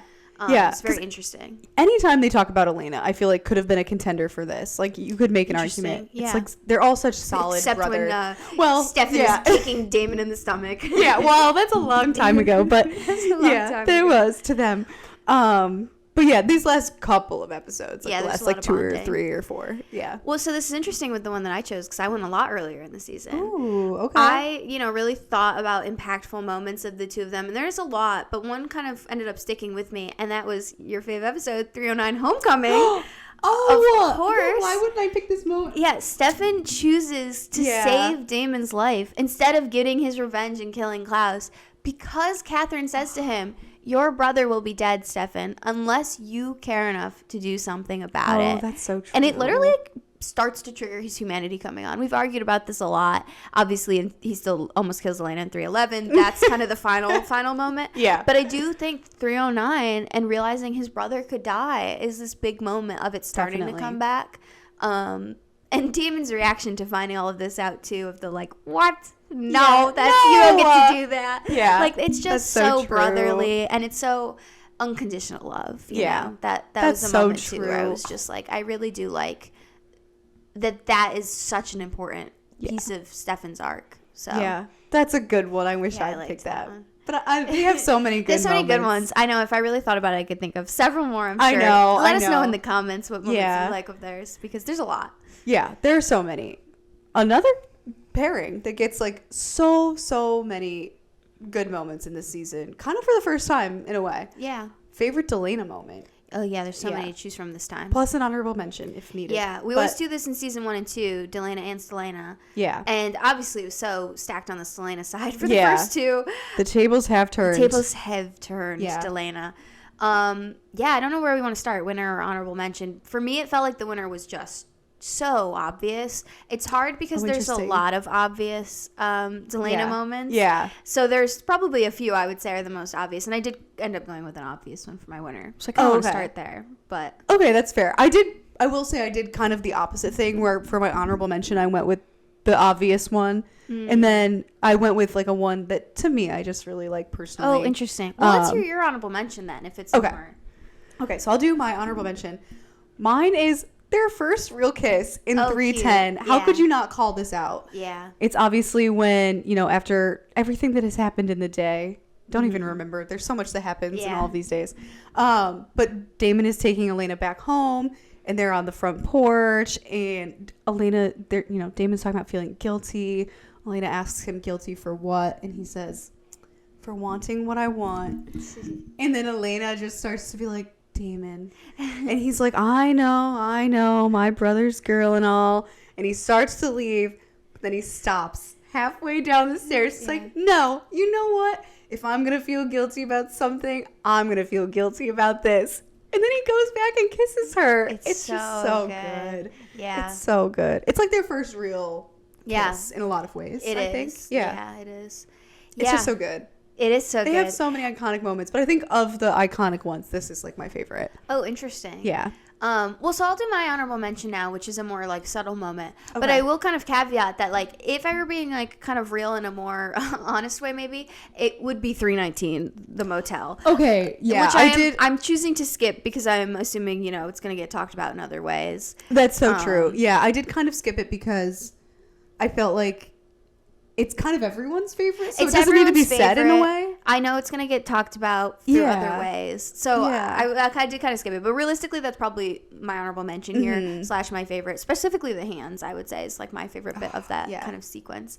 But in thinking about something kind of different that I wanted to nominate, I thought long and hard. I watched an edit of all of the top moments for Delena in season 3 to try to pick. Love it. And I ended up going with like kind of a subtle moment was in 308. The very last scene of that episode, Elena spent the day with Rebecca learning about the originals. Yeah. And she goes to her room to go to sleep. And Damon's just like laying in her bed. And they just have like this moment where they just discuss their day. He tells her about Michael. She tells him about Rebecca. And they start talking about how Elena realized through Rebecca that, it's all about the importance of family. And Damon's like, tell my brother that. Yeah. And Elena just very earnestly, she's like already starting to fall asleep, and she says to him, I think you're going to be the one to save him from himself. It won't be because he loves me. It will be because he loves you. And she just goes to sleep in that moment, and he watches her. And it's so cute. Like, I literally was tearing up watching it, just the recap, like a couple hours ago. So I was like, it's almost like what Stelena had in those first 2 seasons of this, like, domestic, just like comfortable relationship that's so loving and caring and just like has this homey feel. Yeah. I really love that scene. And I love the importance of Elena recognizing. It's almost like the Stefan moment you said for the brothers' favorite moment, where it's like they're recognizing how important, that they are to each other. I just love that. It'll be because he loves you. And it's true. Like we said, 309, he starts turning on his humanity, I think, for Damon. I think so. Yeah, I really liked that for them. So that was my honorable mention. That's a good one. Every time you say something, I'm like, why did I think of that? Yeah, every time.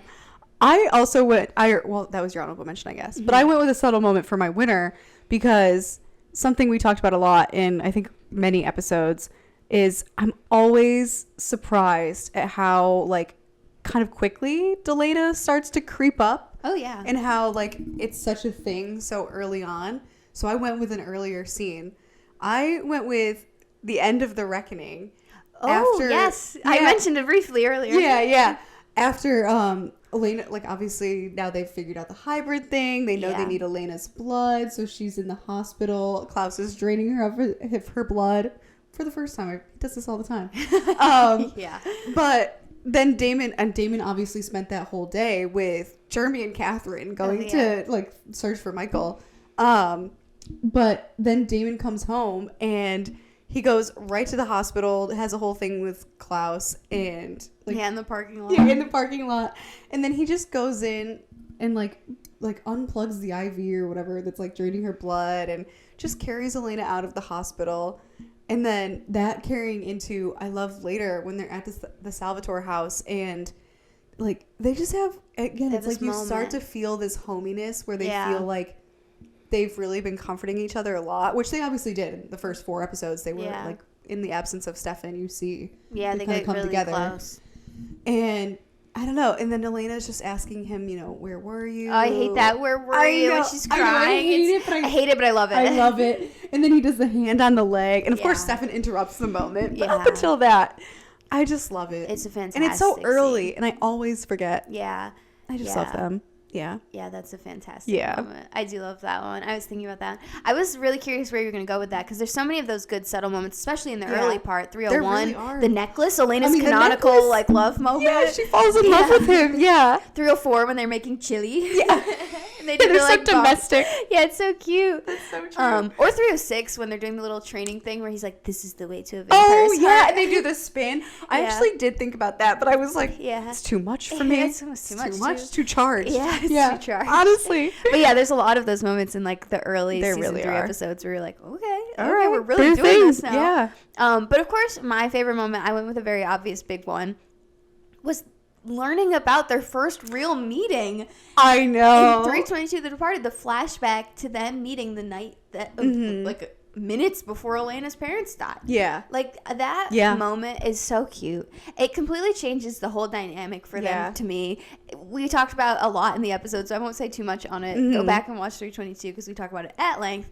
But it basically like is kind of a retcon in a way of Damon and that whole thing. Yeah, a little bit. But like it's giving cinematography, it's giving charming, it's like it's giving so much, and I'm sure we're gonna bring it up in other aspects. So Yeah. again, won't go on it too much. I was but going to say, it's I also love giving it. quotable. Yes. You want to love the consume. Oh yeah, yeah. Like that literally, like actually altered my brain chemistry. Yeah, I was I like, know. you're right. I do want that. As like a actually, 16-year-old I girl. want passion and adventure. You're yeah. right. Yeah. A little danger. Yeah. Yeah. It's No, fantastic. that's so true. So Yeah. I was like, again, it's one of those things where I'm like, I don't want to pick all the obvious things, but sometimes you have to. Sometimes you have So that to. was my favorite. That's such a good one. Yeah. Delena. Yeah. Yeah. Those are so good.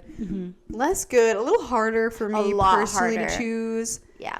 Favorite Stelena moment. Obviously, they're not They're, really like, even broken together up. Yeah. at the start of the They're not season. together. In Yeah, fact, I really think they at all. are like decidedly broken up because Yeah. I He mean, breaks he's up with gone. her in Yeah. 304. Yeah. Officially, but Officially, he's but it's broken up with Yeah, her. he hasn't been around all summer, so. Yeah. Yes. Yeah, so they're a little bit harder. And then obviously they go really south before they come back. Yeah, and it's really only at the end Yeah. there. It's pretty hard for them. Yeah. So there's very limited things here. Mm-hmm. I did feel like I had a winner that came to mind pretty quickly. Okay. And an honorable mention because, again, I think Yeah. there's an obvious moment that is just their most iconic moment Yeah. of season 3. Yeah, I think so too. Which I did as my honorable mention. Yeah, I did an obvious moment for my honorable mention. I went with Stefan almost driving her off the bridge. No, you did not. I did, but in a joking way because it's like so funny. Like, I do love Dramatic. That is one of my favorite Selena moments of the season. Oh, gosh. It objectively It's is questionable. But actual honorable mention. I think I have to go with a drop in the ocean. Me too, yeah. Of course, Like, how can you 301. not? Yeah. Like it's just. It's the depth of that moment and what What they it mean to means. each other. Yeah.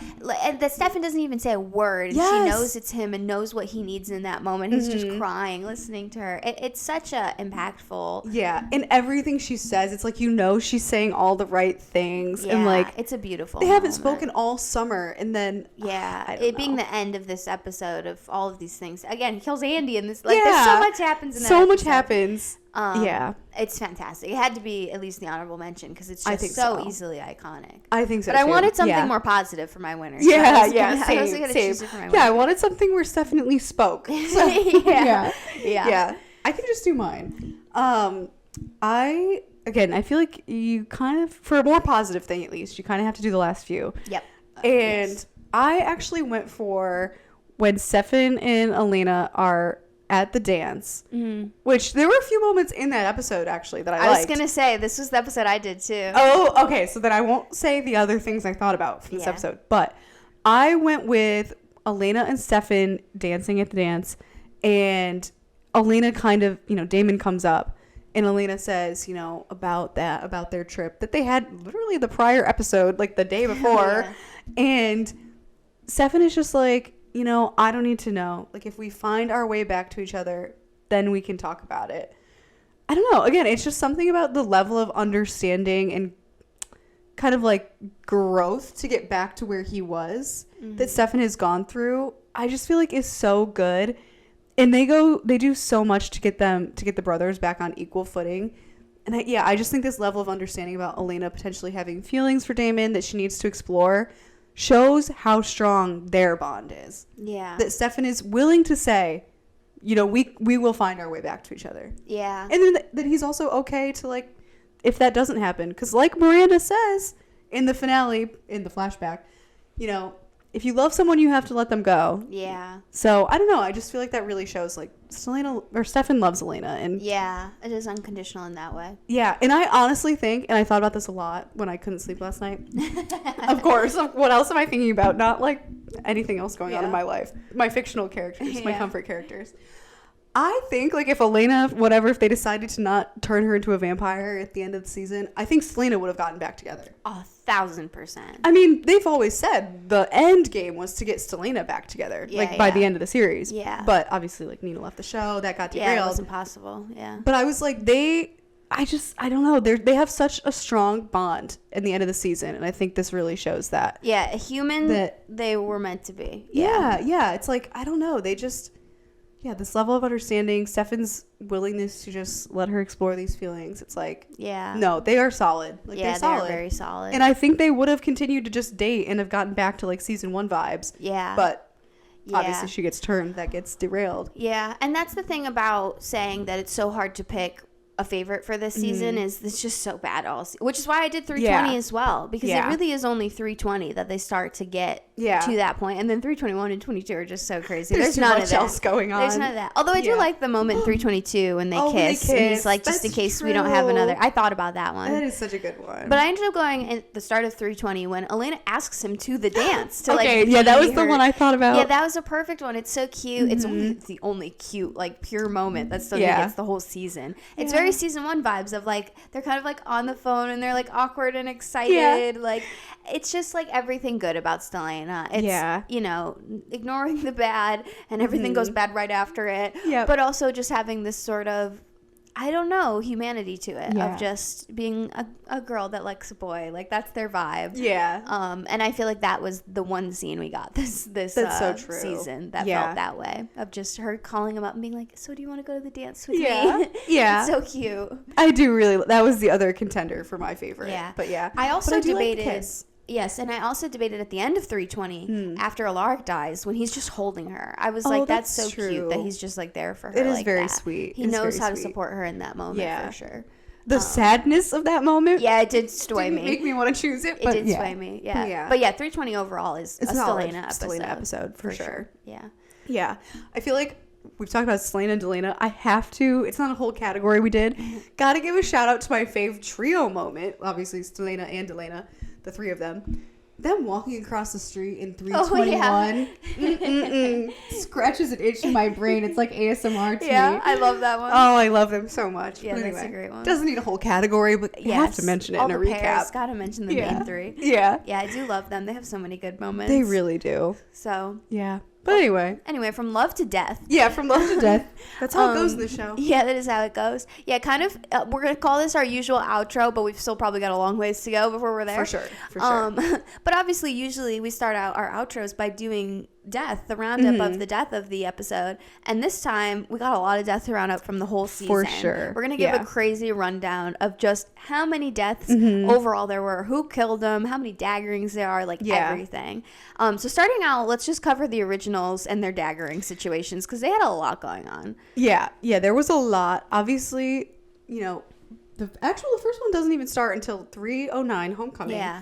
Obviously, for the whole plot, Elena daggers Michael. Yeah. Because they needed to, get Klaus to come back. But and then they immediately undagger him. Yeah. But of course, later that episode, Elena also daggers Rebecca. Not part of the plot, but part of Elena's plot. Yeah, Elena's like going rogue. Yeah. And then, of course, we have Alaric daggering Cole in 315, All My Children, which by extension makes all the originals go down because they're all still linked. Yeah, except Klaus, who ends up pulling the dagger. Yeah. He's affected, but not like down. affected, but being a hybrid, he doesn't fully go desiccate. Yeah.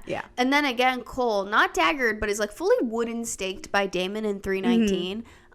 He's an original again, doesn't kill him, so he kind of gets right back up. Yeah. But, notable. He kind of dies. Kind of close. Yeah. Yeah. And then Rebecca is daggered by Alaric in 320 when Esther was in her body. Yeah. Kind of like expelling Esther from her or something. I don't know. Weird. Down for the count for a minute. Similarly, Klaus was, of course, desiccated by Bonnie in 321. Literally, like, turned into a corpse just because Jeremy's heart was stopped. It's crazy. Yeah, wild. And then in the last episode, in the finale, Klaus was staked by Alaric in 322. Yeah, which effectively supposedly kills his body, but obviously get it back. I would need to do more research on how that situation happens, that his body is restored somehow. And lights on fire. Yeah, like, what happens? I don't know. But he is, for all intents and purposes, staked. So that's what's going on with the originals. Always something up, never actually dead. Never really dead. They're never dead. Yeah. But getting into the actual deaths of the season, we got a lot to do, so we're gonna rapid fire through at least these first ones. Quick. We are doing them in the order of who did the killing, because it's also fun to see who did the most killing, what were they motivated by, those kinds of things. I think, you know, we have to start off with our usual sort of killer, the weird one, magic. Sometimes always, you magically die. Yeah, there's always one magic death every season, and this season we got 2. Bill Forbes, of course, died when he didn't complete his transition into a vampire in 313. And Jeremy, of course, had his heart stopped kind of technically by Bonnie, but I would say it was a magical thing in 321 because he immediately came back. Yeah, no, I would say that works. So magic for 2. Yeah. In the flashback, werewolves in the like originals, thousands, I guess is the era, late 900s, early thousands. Henrik Michelson is killed. Yeah. Another flashback, 1912, Samantha Gilbert killed Zacharias Salvatore, stabbed him in 316. Yeah. Bet you thought you'd never hear this one again. The tomb vampire ghosts hang Tobias Fell from a tree in 307. Yeah, they got one founder death. That's it. Love that for them. Wild. Icon legend Tony the Hybrid. Of course, got in an Alaric kill. We're going to be hearing that name a lot, folks. Alaric Saltzman hit by a car in 310. Yeah. Died from that. Yep. And then, of course, Jeremy then kills Tony the Hybrid by way of beheading in that same also episode. In 310. Yeah, retaliation at its finest. Wild. What a day for Tony. Yeah. Yet again, Elena Gilbert got 1 kill in this season. It was Alaric. Yeah. She did stab him in the chest to magically bring him back in 313. So, classic. Yeah. Hate when you have to do that. Yeah. In an iconic, re-entry back on the scene, Elijah extracts the heart from Daniel the Hybrid, like, from behind him. So when Daniel's body falls to the ground, you just see Elijah. Yes, the last, moment of 312. It's so good. Yeah, it's so good. Yeah, and the Michelson brothers stay iconic because of Cole Michelson only got 1 kill in 2. Yep. Cole kills Mary Porter, stakes her to the wall in 319. Yeah, that was crazy. Yeah, we just see her corpse, and it's pretty, it's jarring. Yeah. Esther actually only kills 1 person, even though she's trying to kill all vampires all season. She kills Alaric in, obviously, 320, Do Not Go Gentle, when she turns him into a vampire. Yeah. So she got a real final kill in there. She did. Yeah, Lots she really did. Lots of kills for Alaric, and that was a pretty big one. Yeah. Speaking of Alaric, he himself got 3 kills in. Yeah. Some sneaky ones in here. Brian Walters, who he secretly murdered in 311. Yeah.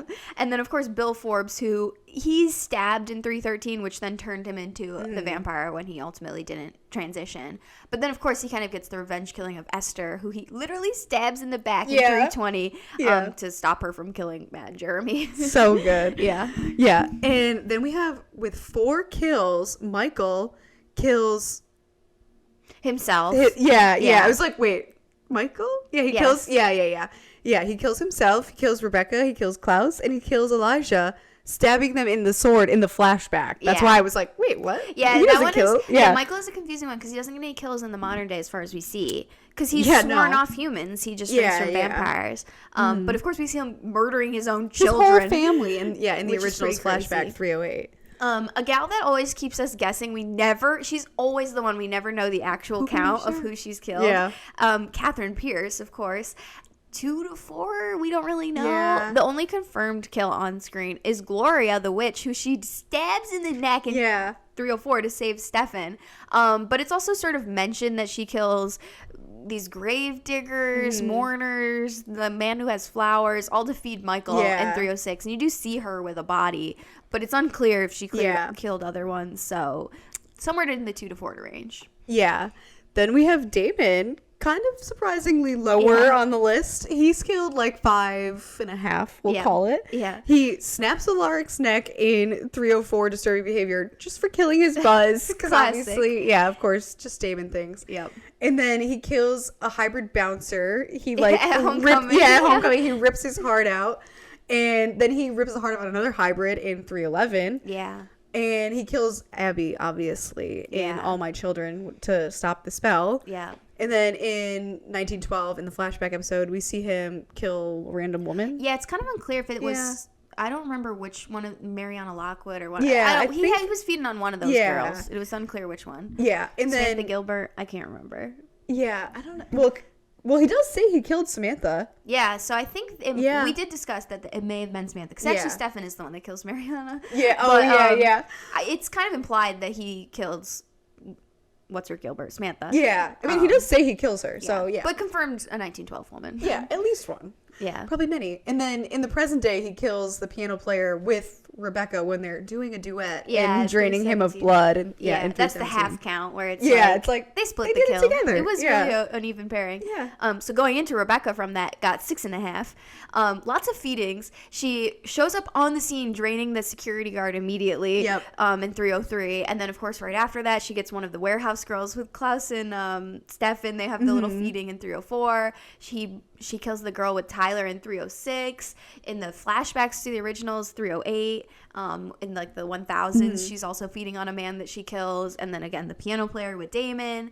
So then after that, it's only the real major kills, which is, of course, Elena Gilbert, who she intentionally drowns in 322, resulting also in the death of Alaric Saltzman, whose life was linked to Elena. So, yes, she came out with a punch for those last two. Other than that, she's just feeding. She's just having a good time. Yeah. At the expense of others. Here the numbers really start to tick up. We see doubling.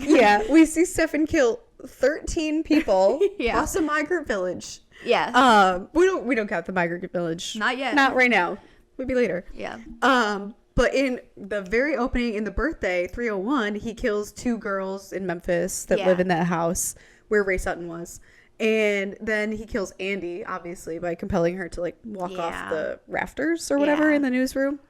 And then he kills Ray Sutton by ripping his heart out in 302 because he's an unsuccessful hybrid. Yeah. And then the women in the 1920s in the flashback episode, Liam Grant, the husband of one of the women in the flashback episode, warehouse girl that he kills with Klaus. Yeah. Then Dana, he kills her. 305. Recipe to a real one. Rip. Yeah. And he kills Chad. Yeah. Also Rip. Yeah. He kills the 2 Twister party girls when he's like, just having his fun with it. Party. Yeah. And he beheads Mindy, one of the hybrids. That was epic. That was crazy. And then, he rips the head off of Mariana Lockwood in the 1912 flashback. And then he's kind of reformed from there. Yeah. He got in real early in the first 15 episodes and was like, I'll chill out now. Yeah, I'll get all my kills out of the way and then I'm good. Someone else who took the same tactic, of course, with a lot of kills. The highest we've seen been named thus far is Klaus, of course. Klaus, we're counting at 31 right now, which is a real escalation from Stefan's 13. Of course, in the very first episode, he kills Ray to turn him into a hybrid. And then right after that in 302, he finds a whole pack of werewolves, 12 of them, and kills each of them twice because he kills them to turn them into hybrids, and then they die. He kills them again when they are failed, which is what really ticks up his count. They had a human with them, Derek, who he also kills in that second episode. Again, in that fourth episode, they have the warehouse girl feeding party that he participates in. He does kill Tyler in the Reckoning to turn him into a hybrid, snaps his neck. Of course, the epic staking of Michael at the homecoming. And then he has like the server lady at the Michelson Salvatore dinner like, gold party. Outfits, And he feeds on her in 313 to kind of taunt Stefan. He also, of course, everybody got in. He needed an Alaric Saltzman killing. Gets their shot. So, of course, he snaps Alaric's neck in 319 just to bring out Dark Alaric. Yeah. So, Klaus really stacked him up this season. He really did. But not like... No one can compare. No one can compare to this person until much later on. But we see Matt kill Finn Michelson, which results in the death of hundreds or possibly thousands, and of course Sage, Troy, the people we know, everyone in his sire line. But everyone that was in Finn's sire line. In 318, the murder of one. So the biggest killer of season 3 is Matt Donovan with hundreds of deaths, which is really, really crazy. Honestly, I can't believe that we've come to this point. Yeah. But good job, Matt. Yeah. Part of me is like, maybe it wasn't hundreds because Finn doesn't only turn turned anyone her besides Sage. But she said she turned lots of people, and I have to imagine they all turned lots of people. It's been so I'm like, I years. definitely think it's hundreds. It could have easily become thousands. You never know. Yeah, because they all like kill. Yeah, they all turn other people. The whole family tree. Yeah. So yeah, it's pretty crazy. Yeah. Crazy of Matt. Good for Matt. But yeah, lots of deaths this season. It's fantastic. So many fun facts out of that. Mm-hmm. Shockingly, 314 Dangerously Islands was the only episode where there were no deaths. That's crazy. Despite the fact Cole I was going to say, the whole people time. were trying, but nope. Yeah, Cole. Esther Rebecca really kept them reined in. She was like, absolutely not, at my ball. Yeah. Yep. So, yeah. But then, of course, obviously, we're all dying to know, paying attention all season. Alaric died 6 times this season alone. The neck snap by Damon in 304. He was hit by the car in 310. He was stabbed by Elena in 313. He had his neck snapped by Klaus in 319. He was stabbed by Esther in 320. And he was drowned via Elena in 322. That man has experienced it all. He really has. Any way you can die, he's experienced it. The fact that it's like every 3 to 4 episodes, dead. He has to die. Immediately. Which, no wonder he went crazy. Yeah, I was going to say, even if Esther wasn't in his ear that whole time, he was inevitably going to go crazy. Yeah. But so on that note, this is where we pick our most impactful death of the season, because Vampire Diaries is so well known for having these deaths that just hit you in the gut. Mm-hmm. So speaking of Alaric, I just have to say, I obviously had to go with Alaric. That was my most impactful death.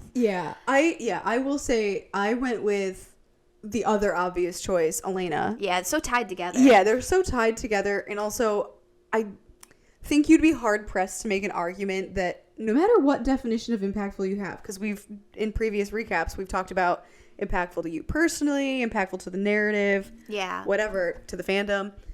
These are the most. This like hits all. Yeah, that checks all of those boxes. Yeah, Tyler's impactful. Bill is impactful. Seeing Elena's parents die in the flashback is very impactful. But it's Alaric and Elena are really the heavy hitters. I will say I lean towards Alaric's 320 death, because that's Alaric's real death. That's as opposed to dying in connection to Elena. Yeah. But I do think for me, the 320 death, like, it felt so final, which is funny because we know he comes back in like season 5 anyway. Yeah. But something about it like really does end up feeling very like, because we get him right after that as Dark Alaric, it's like, oh, he's not the same. Like, we're not. And he'll never be the same. He'll never be the same. Like, there's no fixing this. And that is so devastating. Everything about that moment, Elena and Jeremy losing another parent figure, and that moment where they're all standing outside of the cemetery, the tomb. You know, it just, everything about that hits me really hard every time I watch it. Yeah. So I went with Alaric as my most impactful death. But of course, Elena is an obvious choice there. Yeah. I think, again, this is like kind of like we're being a rewatcher and just like in the universe kind of hurts you in a way. Yeah. It wasn't Alaric for me because he does actually come back. Which Elena also does too. Yeah, that's true. But it does change her a lot. There's something about how drastically it changes her arc. Like I said earlier, I can imagine a world in which she stays with Stefan and like potentially never gets with Damon, or I don't know. But yeah, this just changes her arc so much. It changes the show. Yeah. It, to me, I don't know. It's just so like visual. I don't know. Everything about her death, everything like Nina did with that like scene. Yeah, I don't know. This is me. And I think that's the one that does really. Alaric gets me too, but. Yeah. I don't know. Yeah, I will say definitely 20 for Alaric more than 22. Yes, 20. You're not as sad about Alaric. 22 is about Elena. But I think also all of the reactions to Elena's death, like Damon, like holding Alaric's body as he falls. I will say that's I'm almost connecting things that won't even happen until season 4 yet to Alaric's death. Like, I think that he has this longer, because he's actually dies, so he has this longer drawn out thing of it. That's true. Yeah. But I don't know. I just do. I've always really liked that one. Elena, of course, is, just as good. Both are easy picks. Yeah. So yeah, easy, most impactful deaths for sure. Easily. Yeah. So from there. On a lighter note. Yeah. Warming it up now. A little bit of a lighter note. Yeah. Our top outfits of the season. You had to do it. Had to. Yeah. There were so many good outfits. I mean, obviously, always the dances, the ball. Like, you could have gone. I mean, even their casual outfits, I love. Like, I feel like you could have gone any direction with this. Totally.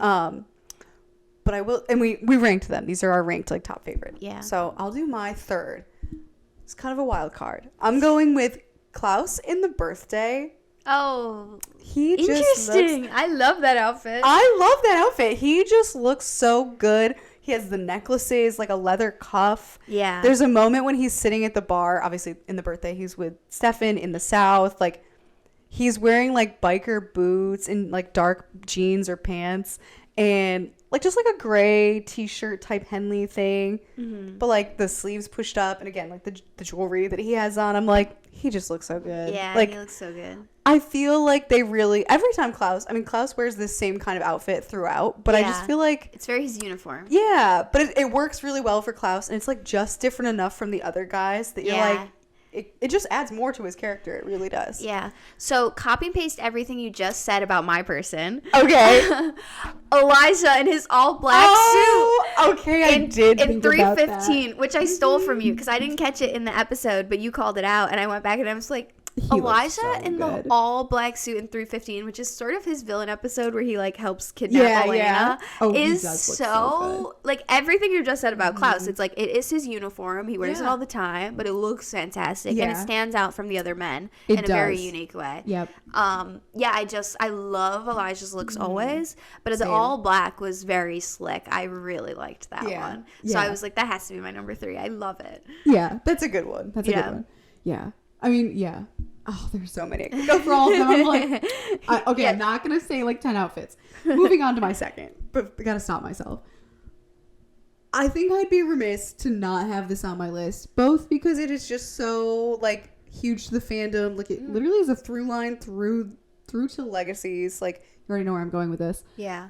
And I do actually genuinely love this outfit. It is Caroline in Dangerous Liaisons. Yeah, it just looks so good on her. Like, it's so beautiful. The blue with, like, the silvery gray tulle over it. And I think the one thing that was really compelling for me, because I did want to pick some things that weren't going to be, like, you know, fan faves and the dances and everything. The one thing that really sold it for me was the shawl. Oh, the shawl when she goes outside to, like, look at the horse with Klaus. Well, that's not why she goes outside, but that's what ends up happening. It's just so good. That shawl is just excellent. I just love it. It's so beautiful. I do love that one. Yeah. It is such an obvious, like, best outfit. It is, yeah. Which we'll get into in a minute. Yeah, we'll revisit, of course. But to continue with my second one, I did debate a while about kind of the first two. I knew what I wanted my number 1 to be. Number 2, I was like, there's so many iconic dresses. There are. I don't know where you go. But one kind of jumped out to me where I was like, oh, okay, I kind of forgot about this one, but I do love it. Mm-hmm. And that's Elena's birthday dress in 301. I love it. She just wears this, like, little delicate white, like, baby doll type dress. And it's just so cute and pretty. Yeah. White looks fantastic on Nina. She's a winter. She's a winter. It looks fantastic on her. Which her 1920s dress also is white. And I love that dress on her, too. I love the lightly curled hair. I think that one is just like a memorable one. So I was like, really beautiful. Elena's birthday dress for my number 2. I like that one a lot. That's a really good one. I feel like this will be surprising, but also not being me. Oh, so because, Catherine. Yeah. Of course. I love her.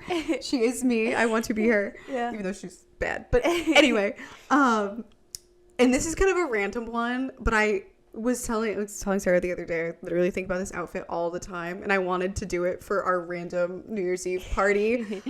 Catherine's outfit and hair and everything in the 1920s flashback, the end of the affair, like, sorry, not sorry. That girl is there for 1 minute just to show she was stalking Stefan. Yeah. And she served. She showed up with her flapper bob and, like, the black dress. It looks so beautiful. She, like, sneaks around the corner. I'm like, oh! She literally is show stopping. I'm like, I love her. She looks so good. I want to recreate it for like a New Year's Eve party or any 20s themed thing. Yeah, it's fantastic. Like, I also love that they had her committing to a real bob. Exactly. Because it's so accurate, too, of Catherine to be like, you know, the 20s flapper girls who are rebellious and cutting their hair as a sign of rebellion. I'm like, that's Catherine. No, I know. I was like, it just feels like they actually did. They said so much about Catherine and who she was and is. And trendy, too. And trendy, yeah, which we've said about her, like, obviously in the present day. She stays on, she's like, very on trendy. Trend. But yeah, this I just thought was, and it looks so good. Yeah. Like, who can pull off that really, like, short bob? Yeah. Like, She looks She great. looks so good. And it's so funny you chose that because I went same episode. Rebecca's 20s look. Okay, that's a good one too. Rebecca's white 20s dress with the red lip. Like, Yes. that dress is so iconic to me. I love Rebecca's 20 look. I think that's one of the best looks in the show. It's very beautiful. All the back 20s detailing. ones. Yes, the back detailing really sticks out to me. All the 20s looks are really fantastic. That's the, true. The dance and, well, except for Caroline. Yeah. Bonnie and Elena at the dance look Bonnie great. and Elena at the dance. I did think about those two. I did think about both of them, and I did also- vaguely think of Catherine. Yeah, I also thought about Stefan in the 20s. I thought about Stefan, and I thought about Klaus too, actually. True. I mean, yeah. But Rebecca's was my favorite for some reason. I've just always liked that one. I think partially like her intro too. Like she's so beautiful. She's so beautiful. You And don't know who she is when she first comes in. Yeah. It's such a strong intro. It is. So I did go with Rebecca, but yeah, the 20s overall just felt like an easy number one for best Easy. outfits. It stands out so much. Yeah. But yeah, like I said, I didn't put Caroline in my top 3, even though I knew she should be. Yeah. Because we decided we also wanted some of your input on this. So if you were on our Instagram, we put it in our stories to add to a Q&A. And producer Shay is here to let us know what you had to say about the best outfits of the season. Hello, Shay. producer Shay here. So the responses actually had a lot of overlap with you guys. Like someone chose Stefan's 20s look, Love. Klaus's 20s look. Yep. But there were some great answers. A lot of people liked just a lot of Elena's outfits, Yeah. a lot of Yeah. Klaus's outfits. I love that. I love that too. I'm like, And Yeah. someone As you actually should. had the same comment as you, Sarah, about Elena wearing white, specifically her Yes. B-Day outfit and the 20s look. Exactly. They had She the does same look so comment. good in They white. get it. But there was an overwhelming amount of the number one answer, which is, of course, Caroline's Caroline. blue dress. Yeah, it's so iconic. it has to be. Yeah. Yeah. Yeah, It I'm comes glad- back in Legacies. Like it's It so literally- big. yes. I haven't even gotten to that point in Legacies, and I know No. it comes back. Yeah, it's integral to TVDU. Yeah. So yeah, that was why I didn't put it on my list because it's like I almost have to put it at number 1 or just not at all. Like, Yeah. and I'm skipping it because I know you guys will get it away. Yeah. Yeah, that's so easily this expected result there. Yeah. But I'm glad you guys were on the same page about like 20s and Stefan and Klaus too, like our fashion kings, Fashion icons. Yeah, Yeah. love that one. Yeah. So, So good. From a fun category to another fun category. Yeah. Our out of pocket, our classic. We're always having laughs with this one in the outros. So opening up to the whole season, I was struggling. I was like, I don't know where to go with this because there's a lot to be said of out of pocket for the season. Weirdly, one of the hardest categories. I was like, everyone was out of pocket at some point. No one was like healthy or well balanced. No. No sane decisions were made. Yeah. To just get right into it, for my third, I feel like what we're saying really represents this in this era for this person. I had to go with in 3-6 Smells Like Teen Spirit when Elena and Stefan are jogging and the guy bumps into Elena and out of nowhere, Stefan shoves the guy and is like, watch it, dick. I forgot about that. That's Like- a great one. I said this in the pod episode of Smells Like Teen Spirit 3-6. Imagine being that random high schooler. You're like the new guy, the nice guy, the popular guy. Probably everyone loved him. Yeah. Smart Stefan, good at history, showed up. Coach Tanner, who sucked. Yeah. Probably everyone loved him and adored him. And randomly, he's just like an asshole, like shoving you and like, ah. Shocked. Yeah, Betrayed. you'd just be rattled. I'm That's just so funny. I forgot about that one. That's a So- good one. so out of pocket. So out of pocket. Yeah, I feel like I had to have a little something from Stefan because he had Yeah, a lot of he was very out of pocket. But that to me was just like Yeah. it's imagining just a the good one. reactions. Yeah. I had a usual culprit. There will always be a Lockwood in and out of pocket. Yeah, Lockwoods are so yeah. susceptible. And I decided to go with a real early one. She got it in 30132, Carol. I was gonna say I thought about this one long and I hard. thought about it, and I'm doing it. Number 3, Carol kidnapping Caroline, and then also saying to Tyler, you know, if you're gonna bring a girl home, I wish you'd have the tact to not sneak out like a prostitute. To which Tyler was like, she's not a prostitute. Like what? I've known her my whole life. Yeah. Some of Also, you- Carol saying that about her, a child. She's like 17 at this point. Yeah, Calling her a prostitute and kidnapping her. Yeah. I was like, this is wild. yeah. Carol is always out of pocket. She She's stays really, out of pocket. she's really out of pocket. Yeah. I actually Yeah. avoided some of the usual suspects in ways. Fair. because they were just so out of pocket. I was like, It's to be expected at this point. yeah, I'm like, it's not even out of, it's in pocket for them. Yeah. It really is. For my number two, I had to go with the writers for the Jeremy cheating arc. I thought about could that. they ever do that to Bonnie? I know. I thought about that one hard, and I was like, it's too serious. It's too It real. is. I can't do it. It is too serious, but I was just like, everything they throw at Bonnie this season, I was It's like, ridiculous. I'm giving it to the writers. And this cheating arc is crazy because you could have avoided that. You could Also, literally the just have cheating- Jeremy and Anna be friends. Yes, and the cheating arc with the abandonment mom arc right back to back. It was real come crazy. on. They were out of pocket. Yeah, for Yeah. doing those together. Yeah, for sure. But like they had to make him cheat on her, but with a ghost. A ghost? Like, That's true. That's the lowest just of the really low. makes it hurt. Yeah, that really is. Yeah. that's not cool. That was sick. Yeah, that was sick. diabolical. Yeah, it really was. So that's my out of pocket. That's the a great writers one. for that one. Number 2. Yeah. My number 2. When I forgot this woman, I lost it. I remembered. Oh, I was no. like, oh my god. 3:15. Meredith shooting Alaric just for looking at her notes. She's like, you weren't supposed to see that. Bang. Immediately, no questions asked. And then the next episode, she's like, he came at me with a knife. I was gonna say, I feel like you have to add on to that. The next episode, when she's like, he attacked. Yeah, he had a knife. He picked up a knife off the table and was like, what is this? And she shot him. Point blank. Literally, Meredith, she's the most sane character in the She's show. the most sane. And this was not sane, which, to be fair, I can relate as a woman who. Yeah. you know, No, that's fair. Yeah. I'm like, I kind of see where she was coming from. It was still crazy. Yeah. Yeah. It really was unhinged of her. So That I'm was going a to call good that out of one. pocket. Yeah. Even if it was. That's I'm not pretty going to say it out was of justified. pocket. I don't know what to say in her defense because there's no defense. No. Just straight up out of pocket. Yeah, it really was. This one was also straight up out of pocket. Like, I think literally canonically, this was insane. I'm gone. Jeremy chopping off Tony's head I forgot out about that. of nowhere. You mentioned it earlier, and I was like, "Oh, I hope that doesn't blunt the impact of this." No, I did forget that he does that still. Jeremy doing that in 310, like, realistically, Elena is like, we have to ship him out of town because of this. Like, it is insane. Yeah, she Like, was justified. The way that Bonnie was like, that's not fair. You can't do Yeah, you this can't to do him. it to him. He chopped someone's he head just off. chopped he beheaded someone He's on the porch. 16. The Yeah. neighbors across the way were like, what? Who? Yeah. Yeah, that's really wild. That really is so wild. It was wild. Like, in universe, that is actually insane. Yeah, that is insane. I love that you basically went with 2 Jeremy situations Yeah. too of the cheating. He really, this whole season, lost It was it. really- Which, to be fair, he's never had it. But he still lost it even further. Nothing to lose, and he still lost it. Yeah. So, yeah, that's fair. Yeah, speaking of had nothing to lose but still lost it, I really This better be debated. Tyler. No, even worse, Matt. Obviously.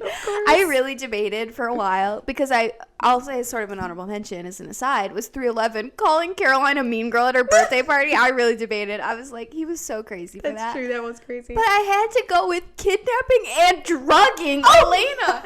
Literally to not only to kidnap her and be like, we got to get her out of town, but to put drugs in her tea and knock her friend. out. And then just imagine him carrying her like knocked out body down to the truck. Like Matt, he never had it, but he lost it in that episode. I don't know if we talked about it even in the episode because I'm just thinking of it now, but I'm like, that was also after she lost all this blood. Which, Yeah. granted, she was like healed by the vampire blood, but they didn't know Still. that. She was concussed, and Matt was like, I have to roofie her. He could have killed her. I cannot resist. He could have killed her. I can't resist. I have to do this. It's for her. Yeah. Yeah. What? Yeah, that is Matt, really it's out the obvious one. I know it's the Yeah. obvious one, but I had to do it because it's Yeah. so crazy. It's the most It out of really pocket is. thing to me. It really is. So Yeah. yeah, that's our out of pocket. Those are out of pockets. Now, That's- producer Shay, what's yours? I was Not yours, dying theirs. reading these because some of the responses were out of pocket themselves. Yeah. But I'll get to the Love you normal guys for ones. There were some good ones though. Like someone did say Jeremy kissing Anna Oh yeah. and Matt drugging Elena. Of course. And the second most answer is probably Stefan threatening to drive Elena off Wickery Bridge. Yeah. But the overwhelming number one answer was just Matt. Just Just as a character. just in general, just Matt. Yeah. Yeah. Yeah. More Again, the specifically, obvious. him drowning himself in the reckoning. Yeah. Oh, But- yeah, I forgot about that. Hope you make it on time. Yeah, catch me if you can, girl. Yeah, he really was wild for that. That was so unfair. That was so unfair. Yeah, Bonnie really took L after L this season. Yeah, but then she came back stronger and she But was she did. taking wins. Yeah, that's true. But yeah, that really was wild. Yeah. Matt is always Yeah. so out of pocket. You guys are so right with that Yeah. one. Matt is so out of pocket. Tyler didn't even make our top 3. Yeah, that's Really shocking says a thing. lot. Honestly, like I really did think about it because he's such a usual suspect, and I couldn't really think of a strong He out of wasn't pocket. so It's hard crazy. because he was very clouded by the Klaus of it all, where like he wasn't himself. Yeah. It's kind of not on him. Yeah. So I don't hold it against him for a lot of these things. Yeah, and he disappears for a But- while too. That's so. true. But yeah, in his absence, Yeah. Matt more than made up for it. Yeah. But of course, getting into our last couple categories Gotta do it, here. yep. Best quotes, our top 3 favorite quotes of this season. Always a hard one to narrow it down when you're looking at a whole season. Yeah. Yeah, so I definitely struggled here with Yeah. how to. I felt very clear about my top answer. And Yeah. that's number 2 I felt strong about too, but number 3 I was like, there's so many that I really love. Yeah. And I will say again, I'm cheating with a couple honorable mentions here, but I don't want to say them because they might be in your top 3. So I don't want to say them yet. Okay, maybe we save honorable mentions to the last. You have like some to too? the end. Yeah, I do have an honorable Okay, mention. well, Yeah, of course, yeah. we couldn't do 3. Of course, there's no way. Yeah. Well, so I'll say my Okay. third because I know you didn't say it because maybe you did, but I don't think you did because it's like a funny one. And I Okay. feel like you usually avoid 316 when Damon says, "Dear diary, a chipmunk asked me my name today. I told him it was Joe. That lie will haunt me Of course. forever." Of course. That one really, I just like, Yeah. I really resonate. Remember that one? I'm like, Yeah. that one really sticks in my brain as just being a hilarious Damon line. It's so Stefan. Yeah. Yeah. So that was my That's third a favorite good- quote yeah. of the season. Had to throw a silly, goofy one in. That's a good one. It's also, I feel like that's a classic. It is It's a good classic. one. It's such a memorable one. Although I did Yeah. strongly debate Damon's "I know you're obsessed with me." Yeah, that's a fun But one. I didn't do it because the whole quote isn't as memorable. What Yeah. he says before that. I'm realizing we're going to have to completely pause and come back to this episode later because I don't even have a Damon quote in my top 3. I'm like, Yeah. what a fool. Yeah, usually your whole thing I is was gonna say, Damon. what So am that I means you thinking? didn't say my honorable mention, which I feel like would have been your winner. So I'm really shocked. Well, now, okay, I'm going to add one to my honorable mention that I can just pull off the Okay, cuff. good. So we'll come back. My number 3, I mean, you know I love this episode. I just had to, oh wait, I'm realizing 2 quotes were from this. I'm so biased. I can't like be unbiased. I just struggle with that so much. All right, whatever. I'm doing it anyway. I had to go with Klaus saying to Tyler in Homecoming, "Your mother won't be a problem. I compelled her to go to church and pray for your friends." You did do a silly goofy one. I I did love a silly that goofy one. one. I was like, I burst out laughing when I was so watching. funny, Like 'cause you know she's actually there she's praying. at church. You know, Klaus she's at was church. not joking. He Yeah. actually did that. She was there praying for Caroline the prostitute. Yeah. It was Oh my crazy. God. That's a good Just one. a fun though. one. Yeah, Yeah. I do like that one. I did kind of like cross that one where I was like, oh, maybe. Yeah. And Klaus So many is good so easy. Like, he's such a memorable one. So he's my number 2. Yeah. 305, my fave, of course, The Reckoning. Mm-hmm. And not a funny one, getting a little serious here. I always remember this one, and we've talked about this, how this one really echoes in your mind because it's in the recap all the time. The only thing stronger than your craving for blood is your love for this one girl. That really sums it up in a way. It It's a does. really It great does. quote. Yeah, and again, with it being a very Stefan Klaus heavy season, I felt like that was kind of a quote that really represented that. So I've always Yeah. really liked that one. Yeah, that's a really good one. I feel like mine, I kind of went with like in another way where it feels like it represents like a broader theme. Yeah. And I really liked it for a lot of reasons. It is also from Homecoming, unfortunately, because I'm the most biased. It also comes from the character I'm the most biased toward, Catherine. I just love, okay, so I wanted to pick a quote from this scene because I love the scene where Catherine and Stefan are like driving away after Yeah. everything goes down and you realize what happens. So I wanted to give homage to that. And I do really, really like Catherine's quote. "Humanity is a vampire's greatest weakness. No matter how easy it is to turn it off, it just keeps trying to fight its way back in. Sometimes I let it." Interesting. You do just say that really one like a it. lot. I don't do. know I just why, but really it always like comes it. up. I don't know. I just really like that quote. Yeah. I'm like, not really applicable because we can't turn our humanity off as humans. But I was like, I don't know. I just Feels love like Catherine. it sometimes. Yeah. It just feels fun. Yeah, it is a good one. Catherine always has great dialogue. She does have good dialogue. She's barely around this season, so Yeah. it's nice to get some Catherine in here. Yeah. Because I kind of forgot she was in the first half of the I season. know. And honestly, that car ride with Stefan is like truly some of my favorite scenes from like Yeah, the Catherine whole and Stefan are series. always a great combo. Truly. But I felt like the number one quote was obvious for this season. Yeah. It felt really obvious for me. I will say there was an obvious one, and I should have disclaimed. Yeah, I should have disclaimed. I feel like with quotes especially, I tried to avoid some of the more obvious ones. Fair. Yeah. So that's but fair. go ahead. Yeah. I feel like the obvious one, it had to be said, is 318, Rebecca. The Salvatores may fight like dogs, but in the end, they would die for each other. Yeah. It's, we said it in the episode. It sums up the show. It is so intrinsic to the nature of what's going on here in a larger way. It just is the obvious quote. I had to put it for my number one. Yeah, it is such a good quote. And I will say, I just avoided it because I figured everyone's going to say it. I know, you guys are all going to say it At too. least I hope you do, yeah. It's the obvious one. For my number one, I went with just like a silly, goofy choice. I don't know. I was just feeling a different vibe for the recap than what I usually go with. I feel like I think like last year when we were doing first one, I'm feeling hungry. I'm freaking hungry. hungry. Yeah, I'm freaking hungry. I have a similar one to that. We'll get there. We'll get there. Give me David Salvatore. And this one is kind of the same vibe where I just love in the second to last episode when Klaus says to Elena, "But just between us girls, who would you have picked?" That's a great one. It's so good. When you said you were gonna go silly goofy at number one, I was like, we're about to get. I'm not your little bitch anymore. Okay, I did think about it. I really did think about it. I'm not your little bitch anymore. That's a great quote. But I love Just Between Us Girls. I love Just Between Us Girls. That is so funny to write that for He's Klaus, so the big bad villain, to deliver that line is like, and it's the delivery really sells it. It's so good. That's a great top quote. Yeah. But I gotta say, I'm shocked. I did not put this one in my top three because I thought it was going to be your number one. So I didn't even put it, but it's in my honorable mentions. Is 322, Damon, you want a love that consumes you. You want passion and adventure and even a little danger. I didn't put it because I was like, you'll definitely put it. That's the one I just was going to throw into my honorable mention when I realized I didn't have any Damon. Yeah. That's so like, I feel like that one is fantastic. And it is so fantastic. Yeah. It really did alter my brain chemistry, like I said before, like truly. Yeah. But then the other honorable mention that I actually like had pre-thought of was sisters, do not abandon me. You were feeling so silly goofy with the quote. I really was. I don't know. I think this was like the last thing I kind of thought about. Yes. So it was like 1 a.m. or later. Yeah. I was like, I'm feeling crazy. Silly goofy. But yeah, so sisters funny. Do not abandon me. I think about Esther saying that all the time. Yeah. If one of these girls, producer Shay or Sarah, ever walks away from me, I'm like, sister, do not abandon me. That's just rattling in my head. Yeah, that's our anthem now. Yeah. That's so I had to go funny. with that.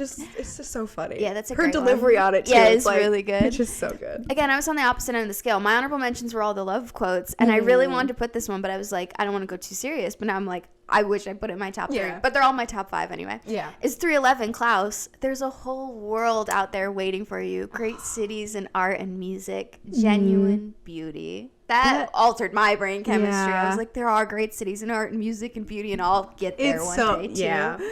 Yeah, I do love that one. It is very impactful, especially if you watch the show like at the age we were at. Yeah, totally.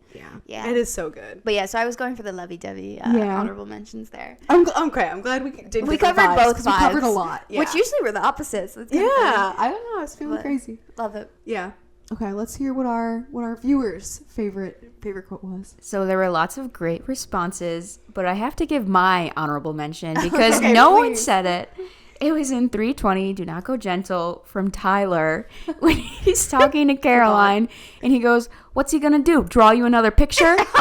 That was so good. I forgot that one. Tyler actually popped off with quotes this really season. Did actually have so good funny. Quotes. Yeah. He really was funny. Yeah.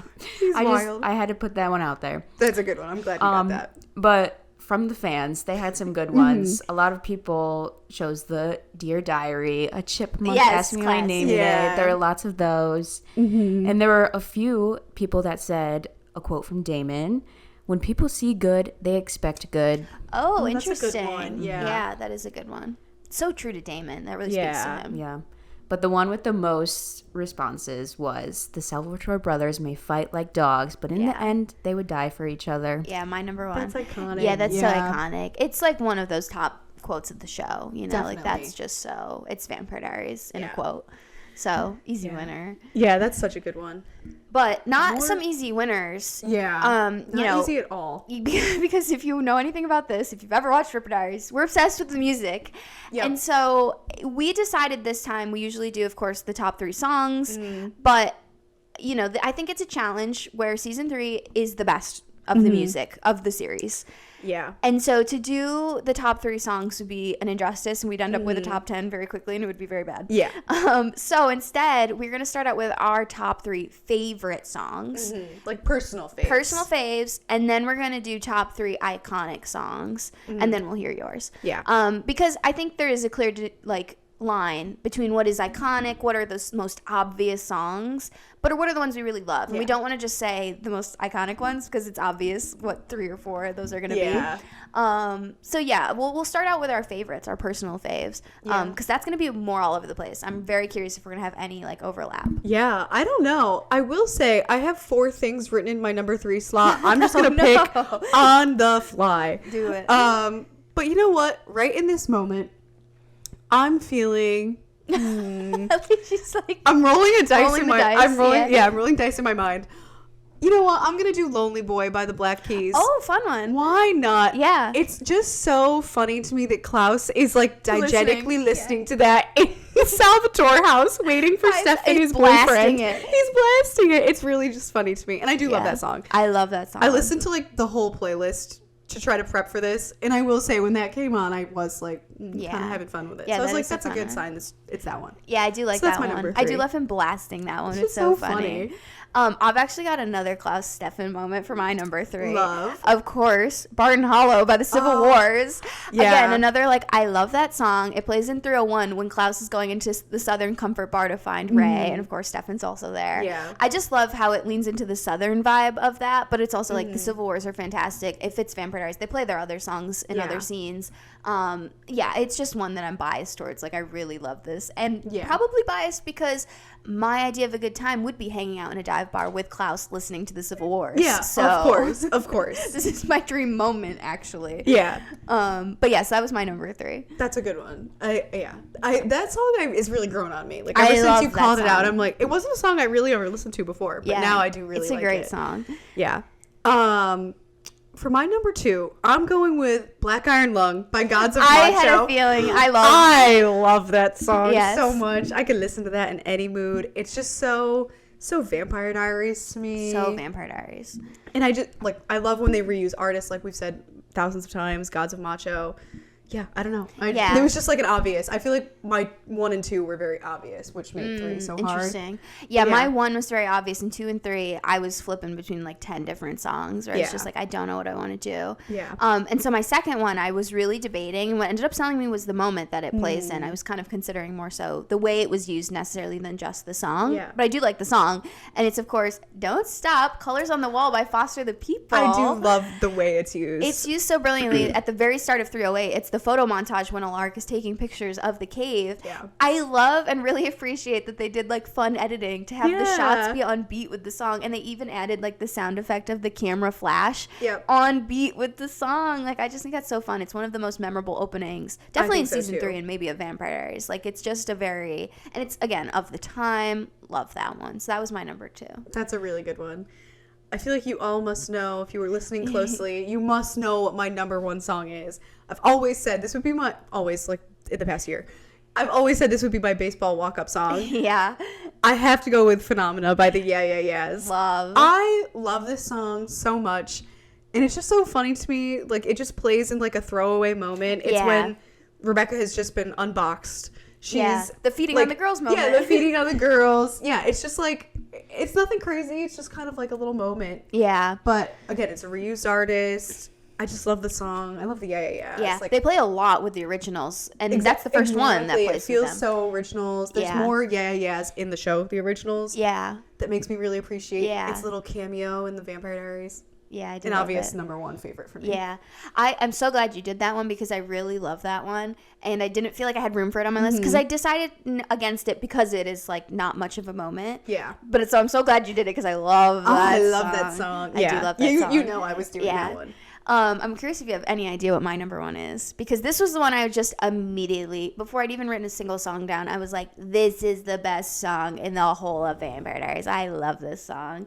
And I feel like it is the reason that we had to do a split list, because of the fact that I feel so strongly about this song, and there's no way I can with my whole chest say that this is the best song in season 3 because no one else remembers it. I know this song, and I will say I omitted it from my list. It wasn't even like a contender because I knew it would be on yours. Yeah, of course. Yeah, it's my number one. Is Shortchange Hero by The Heavy, which is played in 314, the Michelson Ball episode, while the Michelsons are like getting ready, like they're getting their outfits tailored and everything. I've talked about this so many times, but like it's so easily my number one for so many reasons. I love the song, first of all, and I found it through the episode. But then also it's the perfect Michelson family song, like lyrically talking about like this is no place for a hero. Yep. And tonally, sonically, like it just works on so many levels that they'd actually be listening to it while getting ready. And then, you know, it just fits so thematically well that I just love that one. I love it so much. It's so good. But of course, it's in the same episode as an iconic song, so I can't, you know, it's harder to support in that way. Yeah. But yeah, those are. Did you do your number one? Yes. Yeah. Yeah. I'm like lost. How many songs have we listed? Long episode. Yeah. But yeah, so those are our favorite songs. I definitely felt like it was so hard to pick. Like Future Starts Slow by The Kills. I know. We didn't mention Reno by Gods of Macho. I know. I will say I did throw an honorable mention for Reno Gods of Macho in the iconic, because that moment is just so iconic to me. Like Alaric dragging Rebecca. Iconic. Yeah. But yeah. So it's hard to pick. There's too many good of good ones. But we have more songs to talk about. I think Rapid Fire. Rapid Fire. The top 3 iconic songs need no introduction. Most of these moments have been already pretty talked about. Yeah. I will say the one we didn't talk about too much I have is my number 3. Like a little That's bit how less. I feel too. Okay, I think we probably have the exact same ranking, but I'll just throw it out there. For my third, I went with Be Still by The Fray. Okay, good. Yes, okay, good. Love when that happens. Yeah. Obviously, the Alaric death song in Do Not Go Gentle. Yes. It's just so good. It's when they, you see all of them in the cemetery. Yeah. It's just such a good moment. As soon as that piano hits, I start crying immediately. Yeah. Like that song plays a big factor in that moment hitting as hard as it does. And the lyrics are so poignant and accurate to the situation. Like they're singing Be Still as you know he's about to die. Yeah. Like it's so emotionally moving in that moment. I love that song. It's so good. Yeah. Easy number 3. Yeah. This is where it's going to get a little interesting of what we decided to put. Different. I went number 2, Give Me Love by Ed Sheeran. Ooh, upset. A switch up. Okay, but I'm glad because I thought there were 4 songs that clearly belonged here, but we're only doing 3. So I was hoping we'd deviate. Okay, good. So number 4, I did Give Me Love, Ed Sheeran, of course, the Michelson Waltz song in 314. We get Delena, we get Caroline, we get Stelena, we get Rebecca and Damon. Yeah. We get looks, we get feelings. This is another one that like visually is so strong for me, of them all dancing, the overhead shots, the waltzing. I really like this one. I've always loved this one. Yeah, it's a good one. I think I just had to go for my number 2. If one was going to get left off the list, that was going to be it. And it was not going to be this one. Never Let Me Go by Florence and the Machine. I knew they'd get me or you'd get me. Yeah. So I was like, I'm going to skip it. Someone will get this. Someone will cover me. This moment, I mean, I feel like I don't even need to say anything because the motel scene moment, starting with the hands. Yeah. Every single thing about this scene. Yeah. I mean, and this song just makes it so beautiful. I know. It really is. It's incredible. Yeah, Florence and the Machine is one of my favorite artists. She really elevates anything she's involved in. Anything she does is ethereal. Like, come on. Yes, it's a good way to put it, ethereal. So I'm glad you had that at number 2, which means our number 1 is the same. It has to be. Yeah. Drop in the Ocean. Of course, Ron Pope. 301, Stephen Calls Elaine. We've talked about this already, but like this was an obvious winner of the iconic song to me. It's so undeniably in the top 3 of like the series. Yeah. You can make that claim for any of these songs. Realistically, they're all like so iconic, but I do think that this one is just such a standout. And also, like I will say, Delena gets a lot of songs. Never Let Me Go. That's true. I don't know if I rank it in like my top songs for Delena in a way. I know a lot of people do. I know I'm swayed on that one. But like I don't know, they have a lot of songs. They do. Delena, they do. They don't have that many good songs. And Drop in the Ocean is like so far and above like the best one. Yeah. That it's an interesting debate in favor of Drop in the Ocean. So I just love that one. I love that song. I listened to it this morning a couple times. Yeah. It's like also just a genuinely good song. It's an amazing song. I'm immediately belting. Yeah. I'm immediately in my feels. One note and I'm like, give me a mic. Yeah. Yeah. And you hate singing. For karaoke. Yeah, I do hate singing, which is really saying a lot. Yeah. This, I'm like, walking down the streets, I'm like, I should be singing. It's just so good. I love that song. I love A Drop in the Ocean. Yeah, it's so fantastic. But anyway, let's hear what you all said. I'd be shocked if it wasn't the same. Yeah. But I'm sure you could expect it is. Yes, of course. Yeah. But this was interesting because out of all the responses we got, there were only 3 songs. So you can imagine. Okay. They went with the iconic ones. You can, you can imagine the overwhelming first 2 answers are the ones you just said. Yeah. But there was one person who gave a different song. Oh, I love that. one person. Yeah, the Outcast. They chose "Give Me Love." I of said course. "Give Me Love." So yeah, you and this other person. That's one person. No, I'm actually the one who wrote it in. yeah, it's your burner account. Oh, okay. Yeah. So the top 3 songs were our top 3 still. Yeah. Or like Yeah. close to. Yeah, An that makes amalgamation sense. Yeah. of sorts. What were the 2 that were So other the first one? 2 were, of course, "A Drop in the Ocean" and "Never Let Me Go." Oh, okay. Got you. Was But there an overwhelming preference? There was an overwhelming winner. For Never Let Me Go. And of course it was "Never Yeah. Let Me Go." Yeah. We have a biased Delena We fan definitely base. do. Which is okay. I love that. I'm okay with that. I love Yeah. that. Yeah. But it is so interesting. funny. The yeah. one person, Give Me Love. That's The so one person funny. for Give Me Love. Yeah. Yeah, it was actually me on my burner. Yeah. I love that. I wish it was. That's so Yeah. funny. Yeah. But yeah, this is So why we had to break up undeniable. iconic and favorites because Yeah. like it's just so undeniable what the iconic Yeah. ones are. So Yeah. yeah, I love that. Love the music.